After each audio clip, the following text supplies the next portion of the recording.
এই যে মা বোনদেরকে আপনারা হলুদ রঙের শাড়ি পরাইয়া টমটম ভাড়া করে দেন, অটো ভাড়া করে দেন, আলম সাধু ভাড়া করে বলেন যান ছেলের বাড়িতে হলুদ দিয়ে আসেন, বলেন তো কোন হুজুর কইছে জায়েজ? কোন হুজুর? এই যে আনুষ্ঠানিক কথা, এটা কি জায়েজ? কথা কোন না? এই যুবতী মেয়েগুলো সেজে গুজে ছেলের বাড়িতে গেছে হলুদ দিতে। আবার ছেলে মদন ও একটু সাদা গেঞ্জি পরে একটা লুঙ্গি পরে গামছা দিয়ে ফল ফুট সব নিয়ে দোকান খুলে বসে আছে। কথা কয় লাগে।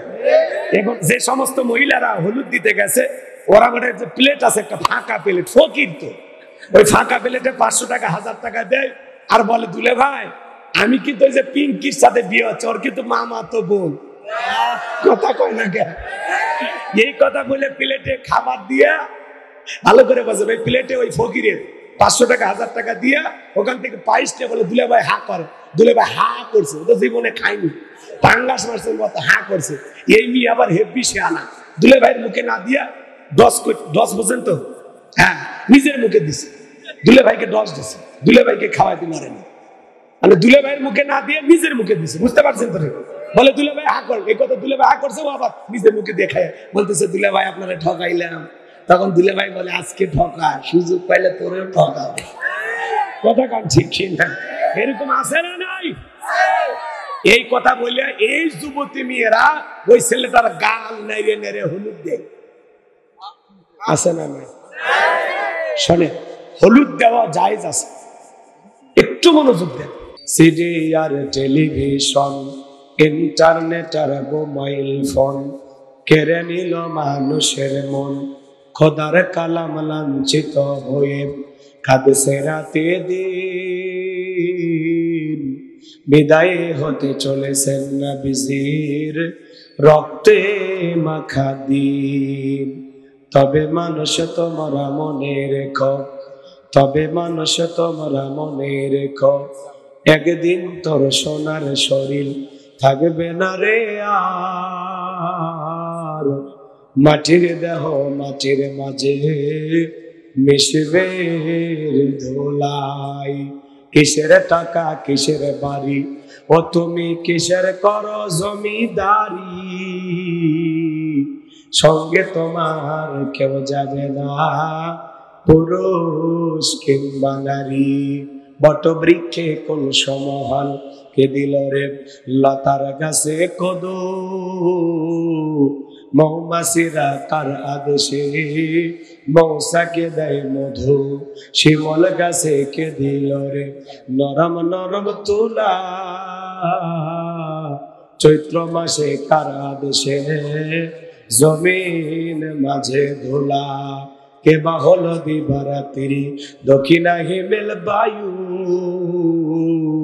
কোথা থেকে পেলি রে তুই তোর জীবনের আয়ু। কে বা দিল তোর মুখে হাসি অতএ মধুর কথা। কেমনে রে তুই বুঝতে পারিস আপন জনের ব্যথা। মাঠের তরে কে বিশাল সবুজ শ্যামল ছবি। সকাল বেলায় কেউ উঠাই রে আবে রাঙ্গা রবি। পাখির কণ্ঠে কে দিল রে মিষ্টি মধুর গান। চিন্তা করে দেখো রে মানুষ সবই মহান আল্লাহ তাআলার দান। লা ইলাহা ইল্লাল্লাহ। জোরে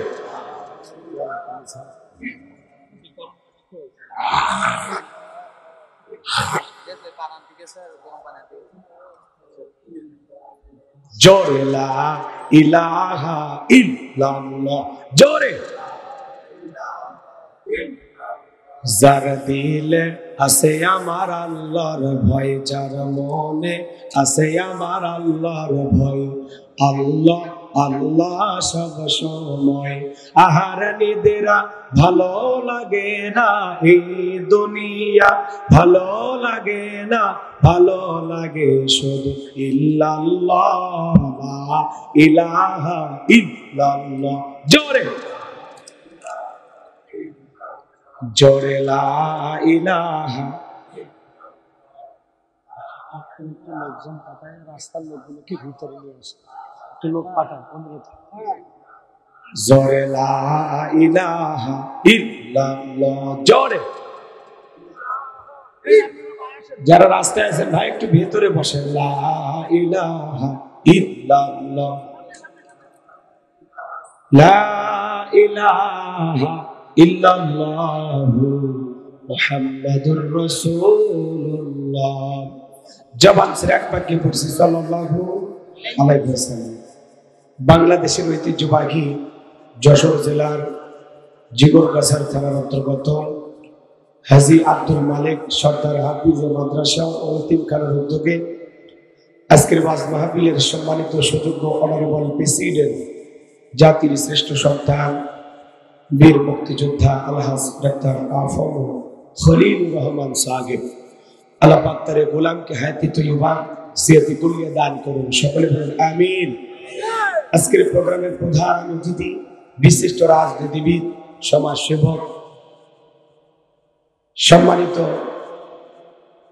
উপজেলা পরিষদের চেয়ারম্যান জনাব মোহাম্মদ মনিরুল ইসলাম সাহেব, আল্লাহ পাক তার গোলামকে হায়াতে তৈয়বা সিয়াতে কুলিয়া দান করুন, সকলে বলুন আমিন। আজকের প্রোগ্রামের অন্যান্য অতিথিবৃন্দ আলোচনা রেখে ধন্য করেছেন বিশিষ্ট ইসলামী চিন্তাবিদ, মুফাসসির কোরআন, শ্রদ্ধাভাজন বড় ভাই হাফেজ মাওলানা মোহাম্মদ নুরুল ইসলাম আজাদি সাহেব। আল্লাহ পাক তার গোলামের কণ্ঠ দ্বীনের জন্য, ইসলামের জন্য, কোরআনের ময়দানের জন্য কবুল করুন, সকলে বলুন আমিন।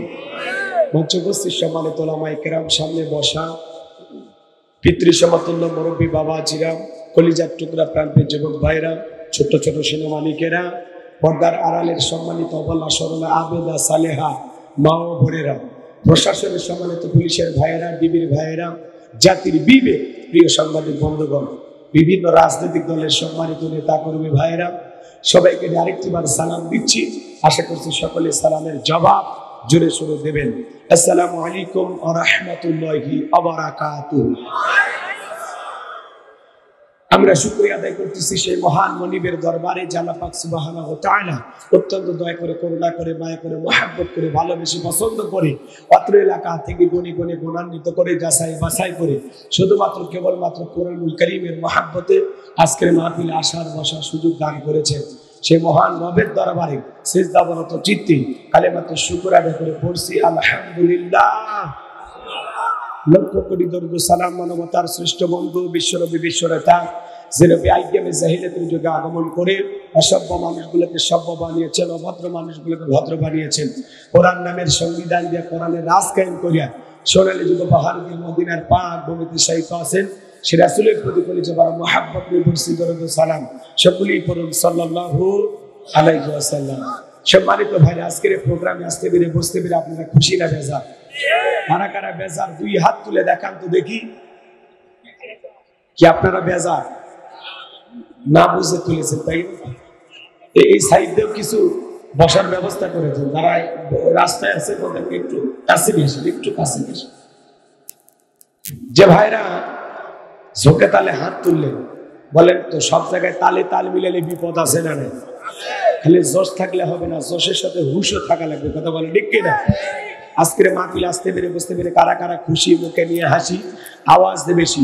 আল্লাহ নামের এমন একটি স্লোগান দেবেন, এলাকায় যদি কোনো ইসলাম বিরোধী উই পোকা, সার পোকা, তেলা পোকা থাকে, ওদের কলিজায় যেন কম্পন সৃষ্টি হয়, এমন আওয়াজ তুলতে রাজি আছেন যারা? বীর মুসলমানের মতো দুটি হাত টান টান করে তুলে দেখান তো তারা। লিল্লাহে তাকবীর, লিল্লাহে তাকবীর। আল কোরআনের আলো, আল হাদিসের আলো, দুনিয়ার মুসলিম, সারা বিশ্বের মুসলিম, আমার নেতা তোমার নেতা, আমার নেতা তোমার নেতা। লিল্লাহে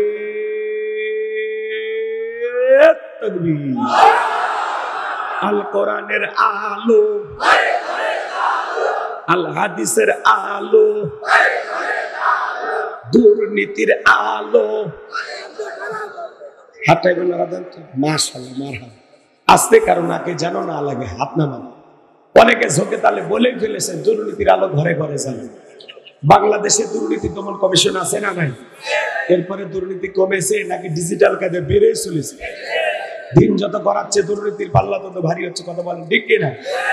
আমরা চাই আমাদের প্রিয় মাতৃভূমি বাংলাদেশ দুর্নীতি মুক্ত আল্লাহ কবুল করেছিল এবং আমিন। আমরা চাই আমাদের বাংলাদেশ যৌতুক মুক্ত আল্লাহ কবুল করেছিল এবং আমিন। আমরা চাই আমাদের বাংলাদেশ মাদক মুক্ত আল্লাহ কবুল করেছিল এবং আমিন।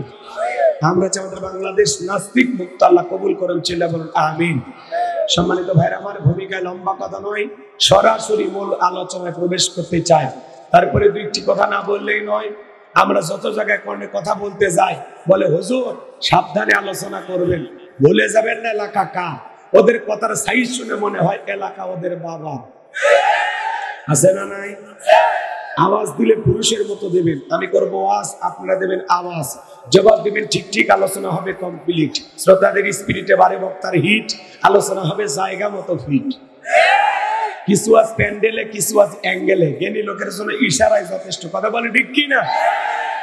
অনেক জায়গায় ওয়াজ করতে গেলে বলে হুজুর ওয়াজ যা করবেন করবেন, খবরদার রাজনীতির কোনো আলোচনা করবেন না।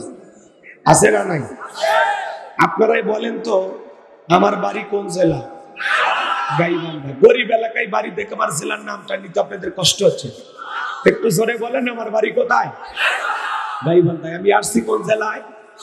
যশোর। বিশ্বাস করেন আমি গাইবান্ধা থেকে যশোরে এসেছি শুধুমাত্র পরের কথা বলার আশায়, এছাড়া আমার অন্য কোনো উদ্দেশ্য নাই, কথা বলেন ঠিক কিনা? আর গাইবান্ধা থেকে যশোরে এসে রাজনীতি করে আমার কোনো লাভ আছে? আগামী নির্বাচনে এলাকার মহিলা মেম্বার পদে দাঁড়ানোর কোনো চান্স আছে? তাহলে আমি কেন এখানে রাজনীতি করবো? যদি করাই লাগে নিজের জেলা গাইবান্ধায় করবো, কথা বলেন ঠিক কিনা? এর জন্য আপনার টেনশন মুক্ত থাকবেন। আমি আপনাদের কথার সাথে একমত। আমি বাংলাদেশের রাজনীতি কোনো দলের বক্তা না, আমি রাজনীতি কোনো বক্তব্য দেব না। I will not see any political ought because I am not a leader of any political party. কারণ এখানে সব দলের লোক আছে, আছে না নাই? এখানে বসে আছেন আওয়ামী লীগ, বিএনপি, জাতীয়বাদী জামাত ইসলাম, জাসদ, বাসদ, চরমনে, আরশুদ, জামবেগে, ফুরফুরা, হাটহাজারী ওলামা নিজামা, তাবলিগ, পাবলিক, ওলামা লীগ, কোনতন, গণফোরাম, সুসমাজ, বিকল্পধারা, এলজিবিপি, ডেমোক্রেটিক শক্তি, পিপল সোসাইটি, 4 দল, 14 দল, 8 দল, 19 দল, 20 দল, ইসলাম, বিএনএফ, বাংলাদেশ কংগ্রেস যে পর্যন্তই থাক। বাংলাদেশের কত দল? ভিপি নুরের আছে গণ অধিকার পরিষদ, তৈমুর চাচা খুলেছিল তৃণমূল বিএনপি। চাচা এখন কান্দে, চাচার হাতে মূলে ধরায় দিয়েছে, কথা কোন ঠিক কিনা? এত দলীয় লোক সেখানে, আমি কি বোকা দলীয় আলোচনা করব? এই দিক থেকে যদি একটা দলের লোক গুতা মারে, ওই দিক থেকে আর একটা দলের লোক থানায় টেলিফোন করে, আমি হুজুরের অবস্থা ভালো না খারাপ? অতএব আজকের মাহফিলে বাংলাদেশের রাজনীতি নিয়ে কোনো আলোচনা করা হবে না। বলেন বাংলাদেশের রাজনীতি নিয়ে কোনো আলোচনা করা হবে না। তবে হ্যাঁ, আমি যদি কোন রাজনৈতিক বক্তব্য দেই, এই পৃথিবীর শ্রেষ্ঠ রাজনীতিবিদ, শ্রেষ্ঠ রাষ্ট্রনায়ক, শ্রেষ্ঠ রাষ্ট্রপতি, শ্রেষ্ঠ সেনাপতি, শ্রেষ্ঠ বৈজ্ঞানিক, শ্রেষ্ঠ দার্শনিক, শ্রেষ্ঠ বাবা, শ্রেষ্ঠ নানক, শ্রেষ্ঠ আদর্শ, শ্রেষ্ঠ মহামানব রাহমাতুল লিল আলামিনের মদিনার আদর্শের রাজনীতির কথা বলবো। আমি যদি কোন রাজনৈতিক বক্তব্য দেই, খলিফাতুল মুসলিমিন, আমিরুল মুমিনিন হযরত ওমর ফারুকের আদর্শের রাজনীতির কথা বলবো। সেই ওমর ফারুক আল্লাহর জমিনে আল্লাহর আইনকে প্রতিষ্ঠিত করতে গিয়ে নিজের কলিজার টুকরা ছেলেকে পর্যন্ত ছাড় দেয় না, কথা বলে ঠিক কিনা? সেই মদিনাওয়ালার আদর্শের রাজনীতির কথা শোনার পর আপনার জন্য আবার চুলকে নিয়ে আরম্ভ না হয়। কারণ কোরআন হাদিসের হক কথা সবার পেটে হজম হয়। ছোট্ট বাচ্চা অসুস্থ, বাবা ডাক্তারের কাছে নিয়ে গেছে, ডাক্তার সাহেব কিছু দিতে ট্যাবলেট দিয়েছে খাইতে, ছোট্ট বাচ্চা দিতে ওষুধ না খেয়ে ফেলায় দিয়েছে। এরকম সন্তান আমাদের আছে না? পরের দিন সকালবেলা আবারও ডাক্তার সাহেবের কাছে চলে গেছে। ডাক্তার সাহেব গতকালকে ট্যাবলেট দিয়েছিলেন দিতে, আমি ছেলের পিতা, বলেন না ছেলেরে কোন কায়দায় ঔষধ খাওয়ায়? বলে উপায় একটাই আছে, সেটা হলো যশোরের ভালো কোনো হোটেল থেকে মিষ্টি কেনেন, মিষ্টি কিনে মিষ্টি একটু ফাঁক করেন, ফাঁক করে ভিতরে ট্যাবলেট ঢুকিয়ে দেন, দিয়ে পূর্বের মতো মিষ্টি বানায় ছেলের সামনে খাইতে দেন। আশা করা যায় মিষ্টিও খাওয়া হবে, ট্যাবলেটও ভিতরে চলে যাবে, আপনার সন্তানটাও সুস্থতা লাভ করবে। ডাক্তার এমন কৌশল বাবার কাছে চমৎকার মনে হলো, বাবা তাই আমল করলেন। মিষ্টির ভিতরে ট্যাবলেট দিয়া ছেলের সামনে প্লেটে বা পিরিজে খাইতে দিয়েছে। বাজান তুমি মিষ্টি খাও, আমি তোমার জন্য 1 গ্লাস পানি নিয়ে আসি। এইবার বাবা পানি নিয়ে এসে দেখে প্লেটের মিষ্টি খাওয়া শেষ। মনে মনে কয়েকবার সুবহানাল্লাহ আলহামদুলিল্লাহ পরে জিজ্ঞাসা করে, বাজান মিষ্টি খাইছো? ছেলে উত্তর করে বলে, হ্যাঁ মিষ্টি খাইছি ঠিকই, কিন্তু মিষ্টির ভিতরে যে বিসি ছিল ওইটা খাই নাই। সমাজের বাস্তবতা তাই বলে হুজুর ওয়াজ করেন, কোনো সমস্যা নাই। আমরা যখন বলি তিবিয়ানাল লিকুল্লি শাই, মানব জীবন পরিচালনা করার জন্য রান্নাঘর থেকে পার্লামেন্ট পর্যন্ত যত নিয়ম নীতি দরকার দিয়েছেন বিশ্ব সরকার, তখন এক শ্রেণীর মুসলমানের কাছে এই কোরআন হাদিসের হক কথা, এই ট্যাবলেট মার্কা আলোচনা সহ্য হয় না। ওরাই তখন আলেমদের বিরুদ্ধে, ইসলামের বিরুদ্ধে ষড়যন্ত্র করে। আপনারাই বলেন তো, সুদ করে সামনে যদি সুদের বিষয় নিয়ে আলোচনা করা হয়, ও কি মিষ্টি আছে বলবে হুজুর হাঁকান একটু মিষ্টি খান, নাকি বলবে এই হুজুর এসে সুদের ওয়াজ কইরা আমার সুদের ব্যবসায় লাল বাতি চালাইছে? কথা বলে ঠিক কি না? যারা ঘুষ খায়, দুর্নীতি করে, হারাম খায়, ভুড়ি বানাচ্ছে, 26 মাসের গর্ভবতী, ওদের সামনে ঘুষের আলোচনা করলে খুশি না বেজার? যারা বেনামাজি নামাজ পড়ে আসার খাইয়া পইরা আল্লাহ সিজদা দেয় না, ওদের সামনে নামাজের ওয়াজ করলে খুশি না বেজার? যে সমস্ত মা বোনেরা বোরকা পরে না, পর্দা করে না, বুকে ওড়না পর্যন্ত নেয় না, জিন্সের প্যান্ট গেঞ্জি পরে রাস্তাতে হাইটে যায়, পিছন দিক দিয়ে তাকালে মনে দূরে সুপারি গাছ দাঁড়িয়ে আছে, এরকম বেহায়া বেপরদা নারীর সামনে পর্দার আলোচনা করলে খুশি না বেজার? এক কথায় ওয়াজ যদি কারো বিপক্ষে চলে যায়, কিয়ামত পর্যন্ত সে বক্তার উপরে খুশি হবে না। কথা বলে ঠিক কিনা? এর জন্য পরিষ্কার ভাবে একটি কথা বলে দিতে চাই, আজকের আলোচনা মাহফিল কমিটির মতো হবে না, বক্তার মতো হবে না, শ্রোতাদের মতো হবে না। আল্লাহর কোরআন যা বলবে গোলাম রব্বানি তাই বলবে, এতে কে খুশি কে বেজার ওইটা দেখার টাইম নাই। কথা বলেন ঠিক কিনা? যুগে যুগে নবী রাসূলুল্লাহ দাওয়াতি কাজ করেছেন, তাদের দাওয়াতি কাজেও কাফের বেঈমানরা বাধার প্রাচীর তৈরি করে দিয়েছিলেন। এরপরে আল্লাহর পয়গম্বরেরা শত বাধার প্রাচীরকে ভেঙে আল্লাহর জমিনে আল্লাহর পথে মানুষকে দাওয়াত দিয়েছেন। কথা বলেন ঠিক কিনা? আপনার আমার প্রিয় নবী কালেমার দাওয়াতি দিকে, কোরআনের প্রচার করতে গিয়ে মার খেয়েছেন, রক্ত দিয়েছেন, দান মোবারক শহীদ হয়ে গেছেন, লোহার টুপি মাথার পিঠে ঢুকে গেছেন, সাহাবায়ে কেরাম দ্বীনকে প্রতিষ্ঠিত করতে গিয়ে মার খেয়েছেন, রক্ত দিয়েছেন, জীবন দিয়েছেন। ও বাংলার মুসলমান, 1971 সালে এদেশের মাটির জন্য, এদেশের স্বাধীনতার জন্য আপনার আমার পূর্বপুরুষেরা যদি রক্ত দিতে পারেন, জীবন দিতে পারেন, প্রয়োজন যদি হয় আল্লাহর জমিনে আল্লাহর দ্বীনকে প্রতিষ্ঠিত করতে গিয়ে, কোরআনের সমাজ কায়েম করতে গিয়ে নবীদের মতো, সাহাবায়ে কেরামদের মতো বুকের তাজা রক্ত দিতে হয়, কারা কারা দিতে রাজি? দুই হাত তুলে আল্লাহকে রাখা। লিল্লাহে তাকবীর। হাত টান টান করে তুলুন, সোজা করেন, হাত সোজা করেন। ওই যে মাঝে মাঝে হাত বেঁকা করে তুলেছেন, দুই হাত সোজা করার শক্তি নাই। আপনি পুরুষ মানুষ, দুধ, ডিম, ভিটামিন, ক্যালসিয়াম মাঝে মাঝে কিনে খাবেন, একেবারে দুর্বল হলে চলতে পারবেন না। হাত সোজা করেন, একটা তাকবীর দেন, লিল্লাহে তাকবীর।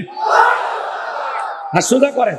আমার আল্লাহ রাব্বুল আলামিন বলেন, ইন্নাল্লাহা আশতারা মিনাল মুমিনিনা আনফুসাহুম ওয়া আমওয়ালাহুম বিআন্না লাহুমুল জান্নাহ। সূরা তাওবার 111 নম্বর আয়াতে আল্লাহ পাক জানায়া দিলেন, নিশ্চয়ই মুমিন বান্দাদের জান মাল আমি আল্লাহ ক্রয় করে নিয়েছি, বিনিময়ে দেব জান্নাত। বলুন সুবহানাল্লাহ। তাহলে বলেন তো বাজান, আপনার আমার জীবনের মালিক কে? এই যশোরের যুবকেরা ভালো করে বলো তো, এই জীবনের মালিক কে? প্রেম করবা আর পার্কে নিয়ে যা প্রেমিকাকে ডায়লগ দিবা, এ জীবন তোমার, তুমি শুধু আমার। ওরে হাইব্রিড যুবক, এই জীবনের মালিক কে? আপনার আমার সম্পদের মালিক কে? আল্লাহর দেয়া জীবন, আল্লাহর দেয়া সম্পদ আল্লাহর পথে খরচ করতে রাজি আছেন তো মুসলমান? রাজি আছেন তো ইনশাআল্লাহ? রাজি আছেন তো ইনশাআল্লাহ? বাম হাত নামান, শুধু ডান হাত তুলে রাখেন। আল্লাহ রাব্বুল আলামিন বলেন, ইল্লা আসহাবাল ইয়ামিন ফি জান্নাতি ইয়াতাসাআলুন। সূরা মুদ্দাসিরের ভিতরে আল্লাহ পাক জানায়া দিলেন, ডানপন্থী যারা জান্নাতের বাগানে থাকবে তারা। বলেন সুবহানাল্লাহ। কোনো কথা হবে না। কিছুক্ষণ আগেই বললেন হুজুর জীবন দিতে রাজি, রক্ত দিতে রাজি। আপাতত জীবন রক্তের দুইটার কোনোটাই দেয়া লাগবে না। ডান হাতটা পকেটের ভিতর ঢুকে দিয়া যে যা পারেন, যতটুকু পারেন এই মাদ্রাসার জন্য প্রাণ ভরে দান করবেন, এতিমখানা বাচ্চাদের জন্য প্রাণ ভরে দান করবেন। কয়েকজন হাফেজের মাথায় সম্মানের পাগড়ি পরায় দিলাম, তাদের মহাব্বত ভালোবাসা সবাই দান করবেন।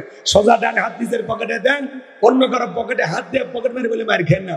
সবাই পকেটে হাত দেন, আমিও দিচ্ছি, দেন সবাই পকেটে হাত দেন। ছেলে পেলে যারা আসো, ব্যাগ নিয়ে, রুমাল নিয়ে, চাদর নিয়ে, যার কাছে যা আছে তাই নিয়ে মাঠে নামো, খেলা হবে, খেলা হবে।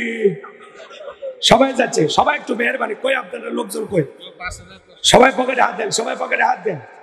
আল্লাহ সবাইকে দেওয়ার তৌফিক দান করুন। জোরে বলুন আমিন। 2-1 মিনিটের মধ্যে তাড়াতাড়ি দেন, তাড়াতাড়ি দেন। যারা 5-10 হাজার 1-2 লাখ টাকা দেবেন আমার হাতে দেন, আমি মুসাফির দিল থেকে দোয়া করে দেবো। আসেন দরবের ভাইরা আমার, তাড়াতাড়ি আসেন, তাড়াতাড়ি আসেন। ছেলে পেলে ব্যাগ নিয়ে, রুমাল নিয়ে, কই বললে কি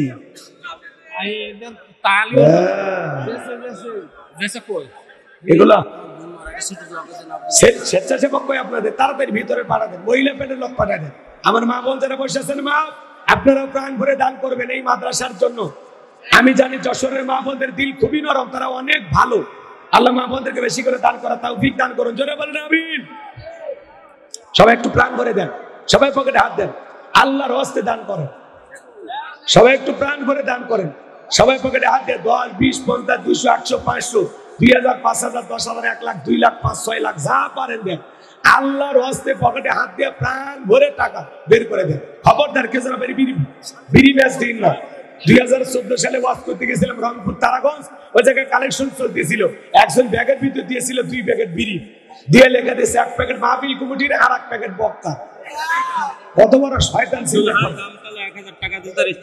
আব্দুল হাই জামতলা বাড়ি, স্ত্রী মারা গেছে, দোয়া চেয়েছেন, নগদ 1000 টাকা। জোরে বলেন মারহাবা।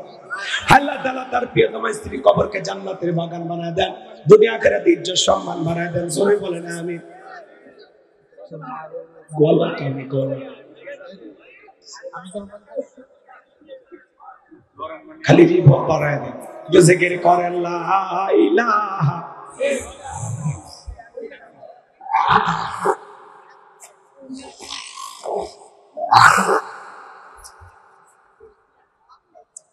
জোরে লা ইলাহা ইল্লাল্লাহ। জোরে ভাই, আমার হাতে দেওয়ার মতো কেউ নাই। 500,000 টাকা, 2, 4, 5, 10,000 টাকা দেবেন এমন ব্যক্তি কেউ নাই।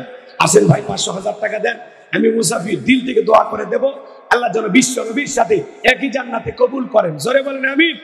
নবীর ঘর মাদ্রাসার জন্য কি নাম ভাই? আব্দুল হালিম ভাই, তার বোন মারা গেছে। নাকি বোন মারা গেছে, তার রুহের মাগফিরাত কামনায় আব্দুল হালিম ভাই 10,000 টাকা। জোরে বলেন মারহাবা, লিল্লাহি তাকবীর। আল্লাহ তাআলা আব্দুল হালিম ভাইয়ের দানটা কবুল করেন, বড়দের শামিল করেন। তার বোন অন্ধকার কবরে চলে গেছে, তার বোনের কবর জান্নাতের বাগান বানায় দেন। জোরে বলেন আমিন। আরো জোরে বলেন আমিন। দেন বড় ভাই, কি নাম? রফিকুল ইসলাম পানিসারা। রফিকুল ইসলাম পানিসারা, নগদ 3,000 টাকা। জোরে বলেন মারহাবা, লিল্লাহি তাকবীর। আল্লাহ তাআলা রফিকুল ইসলাম নাম বাপের বেড়ামত করছে একখান কাম, দুনিয়া আখিরাতে ইজ্জত সম্মান বাড়ায় দেন। জোরে বলেন আমিন। হাসানুজ্জামান পানিসারা করছে বাবা কাম সারা, বাবা মারা গেছে, তার রুহের মাগফিরাত কামনায় আপনার সন্তান এখানে পড়ে, মারহাবা কহ। হাসানুজ্জামান সাহেব আল্লাহর বান্দা, নগদ 1,000 টাকা। জোরে বলেন মারহাবা। আল্লাহ দানটা কবুল করেন, বড়দের শামিল করেন, এদের আসলে লক্ষ লক্ষ টাকার মালিক বানায় দেন, দুনিয়া আখিরাতে ইজ্জত সম্মান বাড়ায় দেন। জোরে বলেন আমিন। আসেন আসেন দরদিরা আমার, দিয়া ধরবো যেমন, কেড়ে নিতে কতক্ষণ, নদীর কোল ভাগ্য কোল করে। এই তো নদীর খেলা, সকালবেলা টাকা বলা তুই, ফকিরি সন্ধ্যাবেলা, দান করিলে মাল কমে না, নেকির পাল্লা হয় ভারী, গুনাহ কাদা মাফ করে দিয়া আল্লাহ জান্নাতে বানায় দিও ঘর বাড়ি। জোরে বলেন আমিন। ভাই 2-1 মিনিটের মধ্যে 500,000 টাকা যারা দিবেন মুসাফিরের হাতে একটু নিয়ে আসেন ভাই, দিল থেকে দোয়া করে দেবো। আসেন, আল্লাহ যেন বিশ্ব নবীর সাথে একই জান্নাতে কবুল করেন। কত টাকা পয়সা দুনিয়ার পিছনে আমরা ব্যয় করি, বিড়ি সিগারেট খাইও মাসে 5-10,000 টাকা খরচ হয়। দেন না বাজান, সবাই দেন। ছেলে পেলে ব্যাগ নিয়ে গেছে, সবাই প্রাণ ভরে দেন। রাস্তায় যারা দাঁড়িয়ে আছে তাদের কাছে টাকা নেন, রাস্তায় যারা দুতলায় বসে আছে ওনাদের কাছেও নেন। জি, ওনাদের কাছেও নেন। হ্যাঁ, মহিলা প্যান্ডেল লোক পাঠাইছেন, মহিলা প্যান্ডেল লোকজন পাঠায় দেন। তাড়াতাড়ি তাড়াতাড়ি, সময় কম, খুব দ্রুত গতিতে। কি নাম? আব্দুস সোবহান, 500 টাকা। জোরে বলেন মারহাবা, লিল্লাহি তাকবীর। এই যে ব্যাগ এখানে করেন, এক জায়গায় করেন। জি, যারা কালেকশন করতেছেন ব্যাগগুলো মঞ্চে পাঠায় দেন। দেন দেন, এখানে দেন।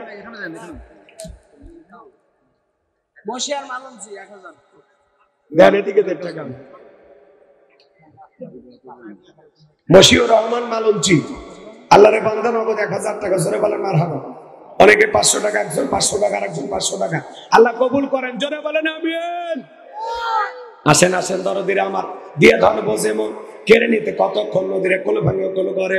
এই তো নদীর খেলা, সকালবেলা টাকাওয়ালা তুই, ফকিরি সন্ধ্যাবেলা। সবাই প্রাণ ভরে দান করেন, সবাই একটু মহাব্বত ভালোবাসায় দান করেন, দিনী প্রতিষ্ঠানের মহাব্বত।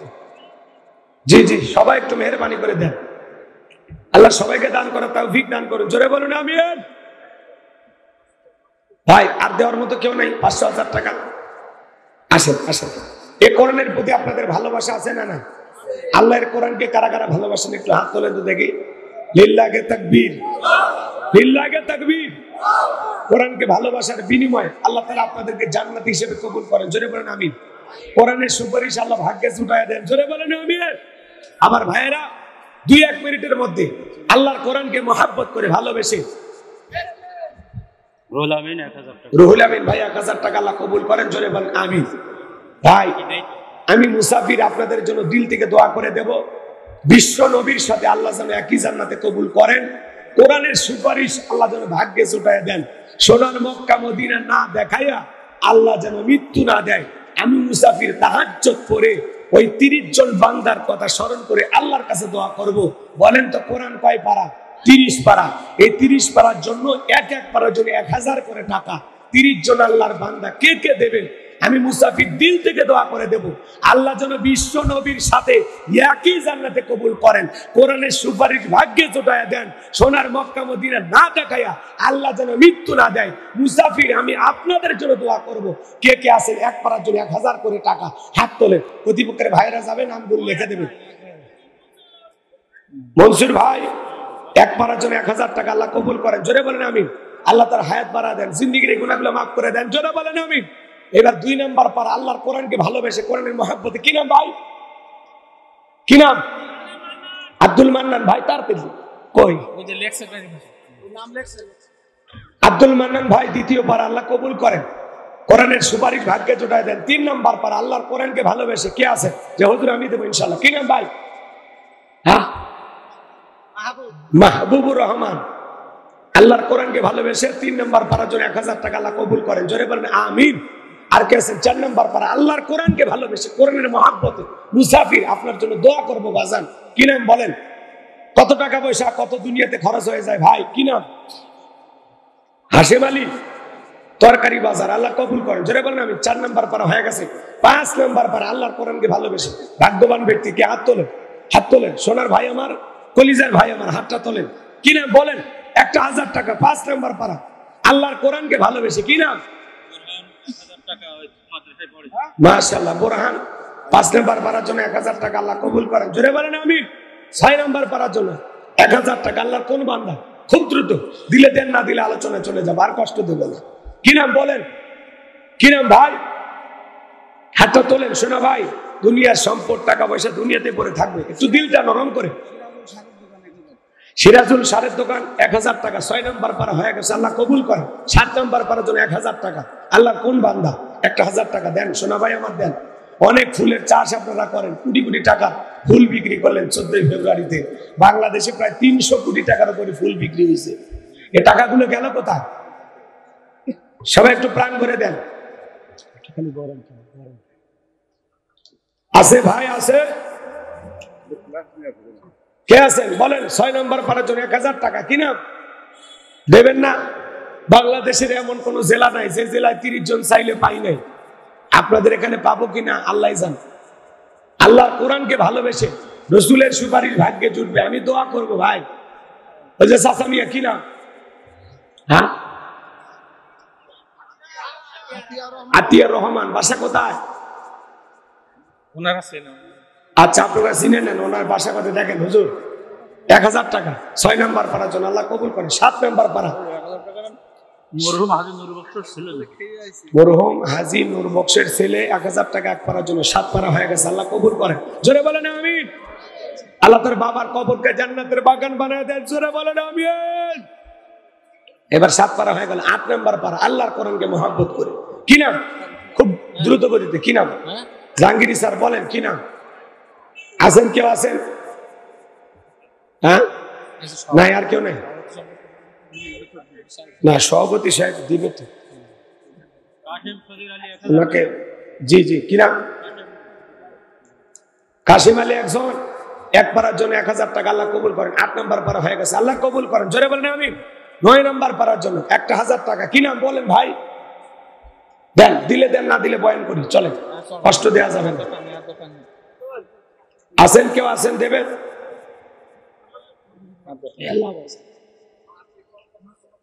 না না মাগরিব পর্যন্ত না, আসর পর্যন্ত। 9 নম্বর পারার জন্য রফিকুল ইসলাম বাকরা 1000 টাকা আল্লাহ কবুল করেন, জোরে বলেন আমিন। 10 নম্বর পারার জন্য যান, এই যে কিনা ভাই মোহাম্মদ জিয়াউর রহমান, আল্লাহ কবুল করেন, জোরে বলেন আমিন। যাক 10 নম্বর পারার জন্য 1000 টাকা ভাই, 1000 না 500 করে দেন, 500 করে দেন। এরকম কেউ নাই যে হুজুর আমরা 1000 টাকা দেওয়ার সামর্থ্য নেই, আমি 500 দেন হোক। 11 নম্বর পারার জন্য 500 টাকা নেব। এই যে তরিকুল ইসলাম 11 নম্বর পারা 1000 টাকা, আল্লাহ কবুল করেন। এই বাবাজি 500 কিনা, হ্যাঁ 500 টাকা কিনা। আক্কা ছেলে, এ ভাই ও হুজুর আক্কা ছেলে 500। 11 নম্বর পারা, 12 নম্বর পারা হয়ে গেছে। 13 নম্বর পারার জন্য 500 টাকা ভাই, 500 টাকা দেন, পরে দেবেন আস্তে আস্তে। বলেন 13 নম্বর পারার জন্য 500 টাকা। আল্লাহর কোন বান্দা দেবেন? হাতটা তোলেন সোনা ভাই আমার, মহাব্বত করে হাত তোলেন। নাই নাই নাই, 13 নম্বর পারার জন্য 500 টাকা দেওয়ার মতো কেউ নাই। কি বিদ্যুৎ 1000, 13 পার আল্লাহ কবুল করেন। লাভলু 1000, 14 পার আল্লাহ কবুল করেন, জোরে বলেন আমিন। এবার 15 নম্বর পারার জন্য 500 টাকা। কুতুব ভাই 1000, 15 নম্বর পার আল্লাহ কবুল করেন, জোরে বলেন আমিন। হিজাউল ভাই 500 টাকা, 16 পার আল্লাহ কবুল করেন, জোরে বলেন আমিন। ভাই কিনা ওই যে টাকা দেবেন নিয়ে আসেন, এই নিয়ে আসেন 17 নম্বর পারার জন্য। মঈনুদ্দিন সর্দার 2 পারার জন্য, তাহলে 17, 18 হয়ে গেছে, আল্লাহ কবুল করেন, জোরে বলেন আমিন। আল্লাহ তার হায়াত বাড়া দেন, জিন্দেগির গুনাহগুলো মাফ করে দেন, জোরে বলেন আমিন। 19 আর 20 নম্বর পারার জন্য 500 টাকা, 1000 টাকা যা খুশি দেন। বলেন 19 আর 20 কি নাম? এই যে ভাই 19 পারার জন্য নিয়ে আসো, এই বাবা নিয়ে আসো তাড়াতাড়ি, আল্লাহ কবুল করেন, জোরে বলেন আমিন। 19 পারা হয়ে গেছে, 20 পারা হয়ে গেছে, আলহামদুলিল্লাহ, আল্লাহ কবুল করেন। আর কেউ আছে 21 পারার জন্য 500 টাকা, মাত্র 500 দেন। নবীর ঘর মাদ্রাসায় দেবেন, একটু মহাব্বত আর ভালোবাসায়, দিলটা নরম করে। দরদের ভাইয়ের আমার কেউ আছেন? নাই, ঠিক আছে। 20 তাহাজ্জুদ আলী 21 পারার জন্য 1000 আল্লাহ কবুল করে, জোরে বলেন আমিন। আর 9 জন মানুষ 500 টাকা, 1000 টাকা, ভাগ্যবান কি আছে কি না? কি মাহবুর ভাই 22 পারার জন্য 500 টাকা, 1000 টাকা যা দিচ্ছেন আল্লাহ কবুল। নিয়ে আসে বাবা, টাকা নিয়ে আসে। 2 পারা 2000 কি নাম আপনার? এ ভাই নাম লেখেন গো। কামরুজ্জামান 2 পারার জন্য, তাহলে কত হলো? 22 পারা 23, 24 হয়ে গেছে, আল্লাহ কবুল করেন, জোরে বলেন আমিন। একজন 500, 24, 25 পারা হয়ে গেছে, আল্লাহ কবুল করেন, জোরে বলেন আমিন। আর 5 জন আলহামদুলিল্লাহ। মাঝখানে আছেন, দিলে দেন, না দিলে চলেন, আলোচনা চলে যায়, আর কষ্ট নেই। আর একজন 500, 26 পারা হয়ে গেছে, আল্লাহ কবুল করেন, জোরে বলেন আমিন। মাহবুর বদখানা কত দিল?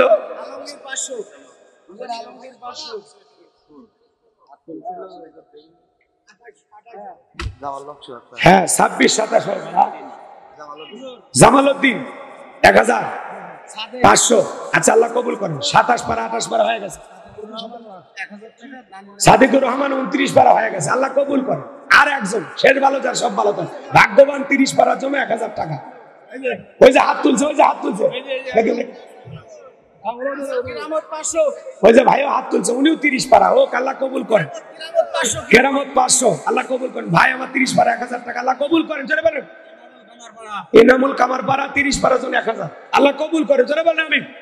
এরপরে আপনাদের মাদ্রাসা আপনারা লিখে দেন। ভাই সময় খুব কম, এখন 4টে বাজে, 5টা পর্যন্ত আলোচনা হবে। 45-এ নামাজ না, 4:45-এ নামাজ। আজকে একটু 5টায় পড়বো, 15 মিনিট কম বেশি, ঠিক আছে তো ইনশাল্লাহ? নড়াচড়া কেউ করবেন না, 1 ঘন্টা আছে, আসলে একটু এলোমেলো হয়ে গেছে, কি করবেন? আমি তো টাইম মতোই আসছি, আমি 1:45-এ এলাকায় আসছি, কথা কি বুঝতে পারছেন? একটু আগে ভাগে দিলে, লম্বা সময় পাইলে আলোচনা ভালো হয়, তাড়াহুড়ো করে ওয়াজ হয় না, কথা কি বুঝতে পারছেন? আর দিনের বেলা একটু এলোমেলো হয়, মেনে নেবে, এটা নফল। রাতের বেলায় মাহফিল করে শান্তি, কথা বোঝেন নাই? এই যে গতকালকে তালায় আমি মাহফিল করলাম রাতের বেলায়, সাতক্ষীরায় 2.5 ঘন্টার মতো কথা বলেছি। রাত তো কারো বাবা না, কথা বোঝেন নাই? 10:30টায় তুলে দিয়েছে, আমি 1টায় ছেড়ে দিয়েছি, তাহলে কত? 2.5 ঘন্টা। তো এই জন্য সময় রাতের বেলায় ভালো। নিয়ে আসেন, কে কয় আসবেন? সবটা দিনের বেলা। দিনের বেলায় যশোরে ভালো, আপনারা দিনের বেলায় ভালো, যশোরে বেশিরভাগ দিনের বেলায় মাহফিল হয়, এটা একটা ঐতিহ্য হয়ে গেছে, তাই না? এটাই ভালো। রাতের বেলা অনেক ব্যস্ততা থাকে। ঠিক আছে, আর কথা বাড়াবো না, টাকাগুলো নেন। ও ভাইয়া টাকাগুলো এক জায়গায় নেন। না না আমি আর না, আমি যে একটু গরম পানি চাই, মরে গেলাম। গরম পানি দিয়ে দেখতে হবে। বেশ,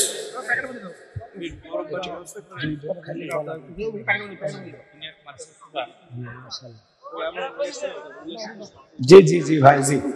শোনেন, ছোট্ট একটি আয়াত তিলাওয়াত করেছি, একটু একটু মনোযোগ, এদিক সেদিক করার কোনো সুযোগ নাই। আমি আপনাদের সামনে একটি আয়াতে কারিমা তিলাওয়াত করেছি, কোরআনুল কারীমের 22 নম্বর সূরা, সূরার নাম হজ। বলেন তো কি নাম? বইলেন না, আর বইলেন না, সময় আছে, আপনি নিতে থাকেন, বুঝেন।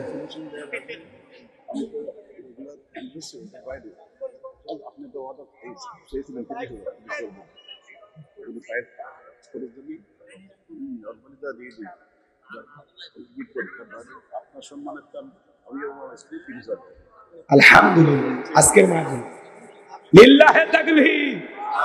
আজকের মাহফিলের শ্রদ্ধাভাজন সভাপতি, বীর মুক্তিযোদ্ধা, জাতির শ্রেষ্ঠ সন্তান আলহাজ ডাক্তার আফম খলিলুর রহমান, উনি তো মাদ্রাসার সাথে লেগেই আছেন বরাবর, সুখে দুঃখে সবসময় পাশে থাকেন, অনেক দেন। তারপরে আজকের মাহফিলে সভাপতি, ওনার স্ত্রী এবং ওনার পক্ষ থেকে আজকের মাহফিলে 30,000 টাকা জোরে কোন মারহাবা, লিল্লাহে তাকবীর। আল্লাহ কবুল করেন, হায়াত বাড়ায় দেন, জিন্দেগির গুনাহগুলো মাফ করে দেন, তার পরিবারের উপর খাস রহমত বরকত নাজিল করেন, তাদের দাম্পত্য জীবনকে আল্লাহ হযরত আলী আর ফাতেমার মতো কবুল করেন, জোরে বলেন আমিন। তার প্রিয়তম স্ত্রীকে আল্লাহ ফাতেমার উত্তরসূরি হিসেবে কবুল করেন, জোরে কোন আমিন। আমি কথা বলবো পবিত্র কোরআনুল কারীমের কত নাম্বার সূরা বললাম? 22, জোরে জোরে জোরে 22। সূরাটির নাম কি বললাম? হজ। মোট আয়াত আছে 78টি, রুকু আছে 10টি। বিশ্বনবীর মদিনার জিন্দেগিতে এই সূরাটি নাজিল হয়েছে, বলুন আল্লাহু আকবার। আমি আপনাদের সামনে একটি আয়াতে কারিমা তিলাওয়াত করেছি, আয়াতের নাম্বার হলো 35। কত নাম্বার? 35। কথা কয় না কে?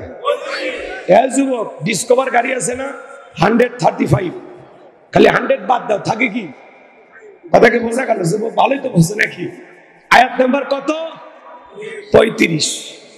যদিও আয়াত একটি আয়াতের ভিতরে আল্লাহ পাক 4টি বিষয় নিয়ে আলোচনা করেছেন। কয়টা? জোরে বলেন কয়টা? আমি দেখি তো 4টে শেষ করতে পারি কি, যদি সম্ভব হয় বলবো, না হলে 2-1টা তো বলাই লাগবে, তাই না? চলেন, কত নম্বর আয়াত?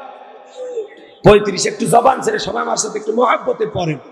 আউযু বিল্লাহি মিনাশ শাইতানির রাজীম। বিসমিল্লাহির রাহমানির রহিম। বিতাড়িত মুরতাদ শয়তানের কাছ থেকে আল্লাহ পাকের কাছে আশ্রয় প্রার্থনা চাচ্ছি। পরম করুণাময় দয়ালু আল্লাহ তাআলা নামে শুরু করছি। গরম পানি চাইতে চাইতে জীবন শেষ হয়ে গেছে। এমন জায়গায় আছি, আনার আগে খুবই কর।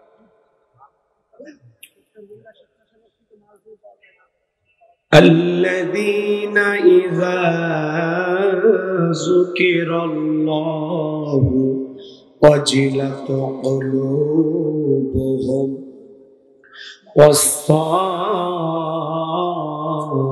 والصابرين على ما أصابهم والمقيم الصلاة ومما رزقناهم ينفقون।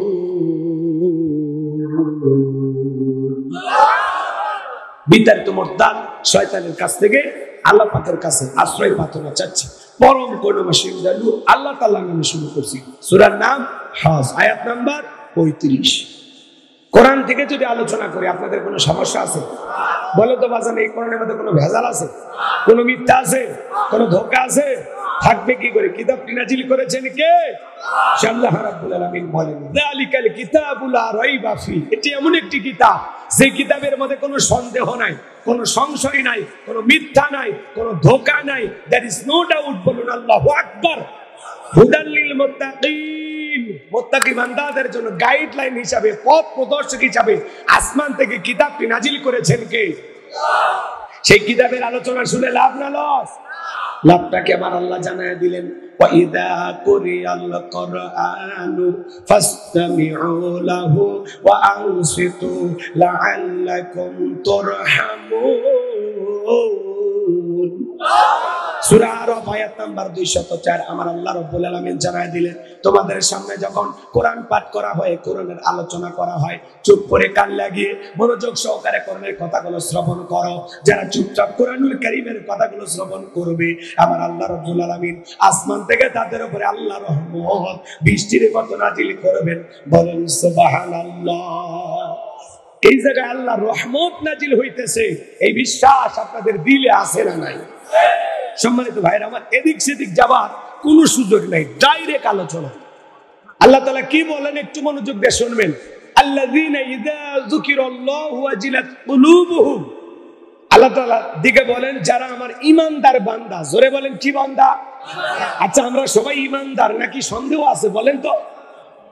তাহলে আজকের আলোচনা আপনাদের জন্য, যারা ঈমানদার তাদেরকে আল্লাহ ডেকে বলেন আল্লাযীনা ইযা যুকিরাল্লাহু ওয়াজিলাত কুলুবুহুম। আমার আল্লাহ ডেকে বলেন যারা ঈমানদার তাদের সামনে যখন আমি রবের নাম উচ্চারণ করা হয়, ভয়ে তাদের অন্তরাত্মা কেঁপে ওঠে। সুবহানাল্লাহ বলবেন না? ঈমানদারের অন্তরে যদি আল্লাহর ভয় থাকে আর তার সামনে যখন কার নাম? আল্লাহর নাম, রবের নাম উচ্চারণ করা হয়, রবের নামটা শোনার পর ঈমানদারের অন্তরটা রবের ভয়ে, আল্লাহর ভয়ে কেঁপে ওঠে। সুবহানাল্লাহ বলেন। ইন্নামাল মুমিনুনা আল্লাযীনা ইযা যুকিরাল্লাহু ওয়াজিলাত কুলুবুহুম। সূরা আনফালে আল্লাহ তাআলা জানায়া দিলেন, নিশ্চয়ই যারা আমার মুমিন বান্দা তাদের সামনে যখন আমি রবের নাম উচ্চারণ করা হয়, ভয়ে তাদের অন্তরাত্মা কেঁপে ওঠে। কার ভয়?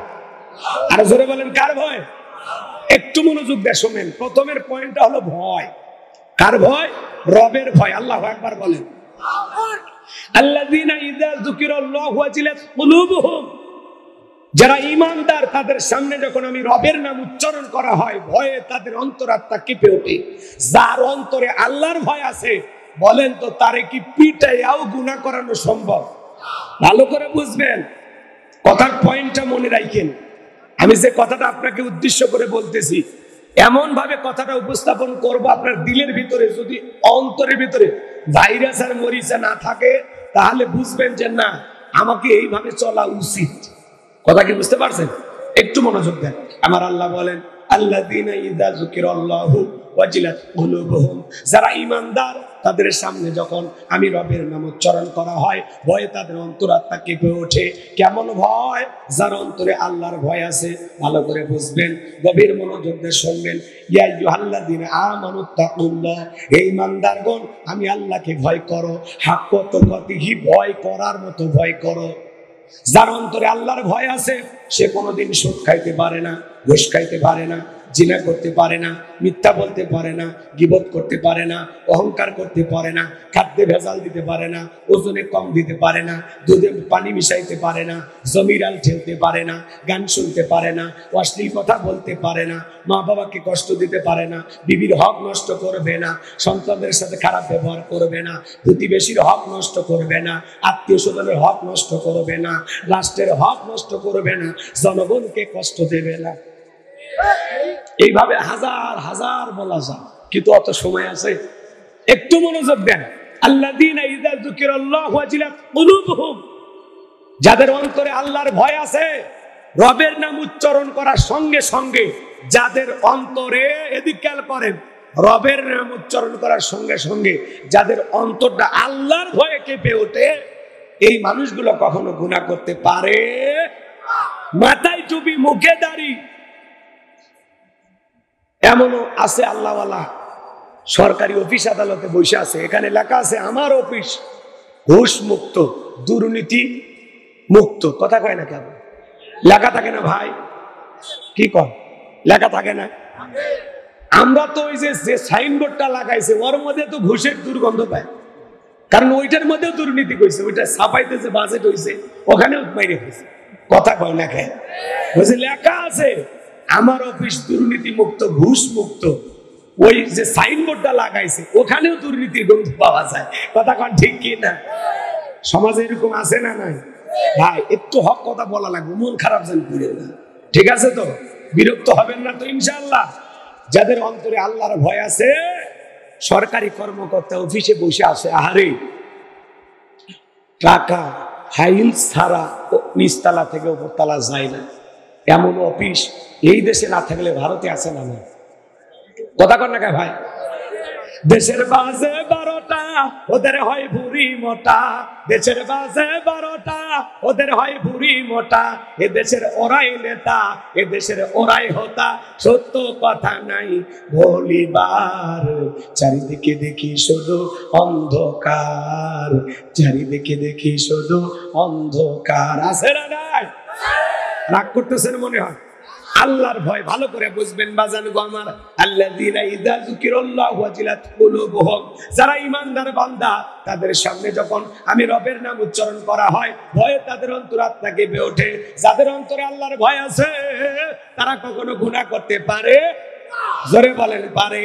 খাদ্যে ভেজাল দিতে পারে না, ওজনে কম দিতে পারে না, মানুষকে ঠকাইতে পারে না, মানুষের সাথে প্রতারণা করতে পারে না। কথা বলে ঠিক কিনা?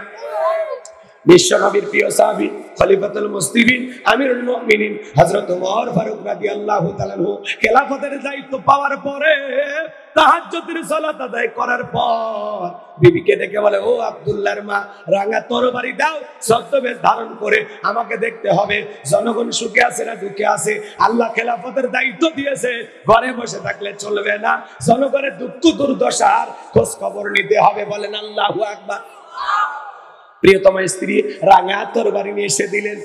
স্ত্রীটাকে বলে, স্বামী গো, আপনি যে একা একা বাইরে যান, আপনার কি ভয় লাগে না? আপনার কি অন্তরে একটু ভয় লাগে না? হযরত ওমর ফারুক ডেকে বলে, বিবি রে, মুসলমানের নেতা হবে যারা, তাদের অন্তরে আল্লাহ ছাড়া দুনিয়ার কোনো ভয় থাকবে না। আর আমি যদি জনগণের জন্য ভালো কাজ করি, আমার নিরাপত্তা দেওয়ার জন্য আমার আল্লাহই যথেষ্ট। বলেন আল্লাহু আকবার। যারা খাঁটি শাসক, খাঁটি ইমানদার, ন্যায় পরায়ণ শাসক, এদের চলতে কোনো সিকিউরিটি লাগে না। কথা কন না কেন? হযরত ওমর ফারুক একা একা পথ চলতেছে, কেমন শাসক ছিল সুবহানাল্লাহ বলেন। আর পৃথিবীতে এমনও শাসক আছে যে এলাকায় ওই নেতা যাবে, কুত্তে দিয়া, বিড়াল দিয়া, র্যাব দিয়া, সেনাবাহিনী তাকে পরীক্ষা নিরীক্ষা করে ওই জায়গাতে পা রাখবে। কথা কয় না? দেখে কেউ কিছু রাখছে নাকি, পুরুষ করে ভয় ভয়। কথা কন ঠিক না? ভালো করে বোঝার চেষ্টা করবেন। হযরত ওমর ফারুক একা একা রাঙা তরবারি নিয়ে পথ চলতে চলতে একটা ছোট্ট কুটির থেকে আওয়াজ শুনতে পাইলেন। একটা মা তার মেয়েকে ডেকে বলে, মা, কি পরিমাণে দুধ দহন করেছো? মেয়েটা ডেকে বলে, মা, আজ একটু পরিমাণে দুধ কম হয়েছে। মহিলা ডেকে বলে, মেয়ে রে, তাহলে একটু দুধের ভিতরে পানি মিশিয়ে দাও। মেয়েটা ডেকে বলে, মা, তুমি জানো না বিশ্ব নবী খাদ্যে ভেজাল দিতে নিষেধ করেছে, আর আমাদের খলিফাতুল মুসলিমিন আমিরুল মুমিনিন হযরত ওমর দুধে পানি মিশানোকে নিষেধ করে দিয়েছেন। মহিলা ডেকে বলে, মেয়ে রে, এমন ভাবে কথা বলতেছো মনে হয় খলিফা বিষয়টা দেখতেছে। মেয়েটা ডেকে বলে, মা, খলিফার চোখকে ফাঁকি দিতে পারো, কিন্তু তোমার আমার মালিক খলিফার মালিক আল্লাহর কুদরতি, চোখকে ফাঁকি দেওয়া সম্ভব নয়। চিৎকার মেরে বলেন সুবহানাল্লাহ। এর নাম হলো ভয়, এর নাম হলো তাকওয়া, এর নাম হলো খোদাভীতি। আল্লাহু আকবার বলেন। এইটা যদি তাকওয়ার আয়না যদি একবার অন্তরে বসাইতে পারে, ওই আয়নার মধ্যে সমস্ত অপরাধ ধরা পড়বে। ভালো করে বুঝবেন, একটু মনোযোগ দিয়ে শোনেন বাজান গো আমার। হযরত ওমর ফারুক এই মেয়েটার আচরণে মুগ্ধ হইয়া বাড়িতে চলে গেলেন। যা বলে, ও আব্দুল্লাহর মা, ছেলের বউ পাওয়া গেছে, বিয়ে করাইবা নাকি? সুবহানাল্লাহ কর বলেন তো বাজান। হযরত ওমর ফারুক রাষ্ট্রের খলিফা, এই মেয়েটাকে ছেলের বউ বানাইতে চায় কি দেইকা? তাকওয়া দেইকা, খোদাভীতি দেইকা, আল্লাহর ভয় দেখে। কথা কোন ঠিক কিনা? যে মেয়েটা রাতের আধারে দুধে পানি মিশায় না, কার ভয়ে? আরো জোরে বলেন। এমন পুত্রবধূ ঘরে আনা দরকার আছে না নাই? তাহলে হযরত ওমর ফারুক তাকওয়া দেই আল্লাহর ভয় দেখে পুত্রবধূ চয়েস করে, আর আমরা পুত্রবধূ চয়েস করি।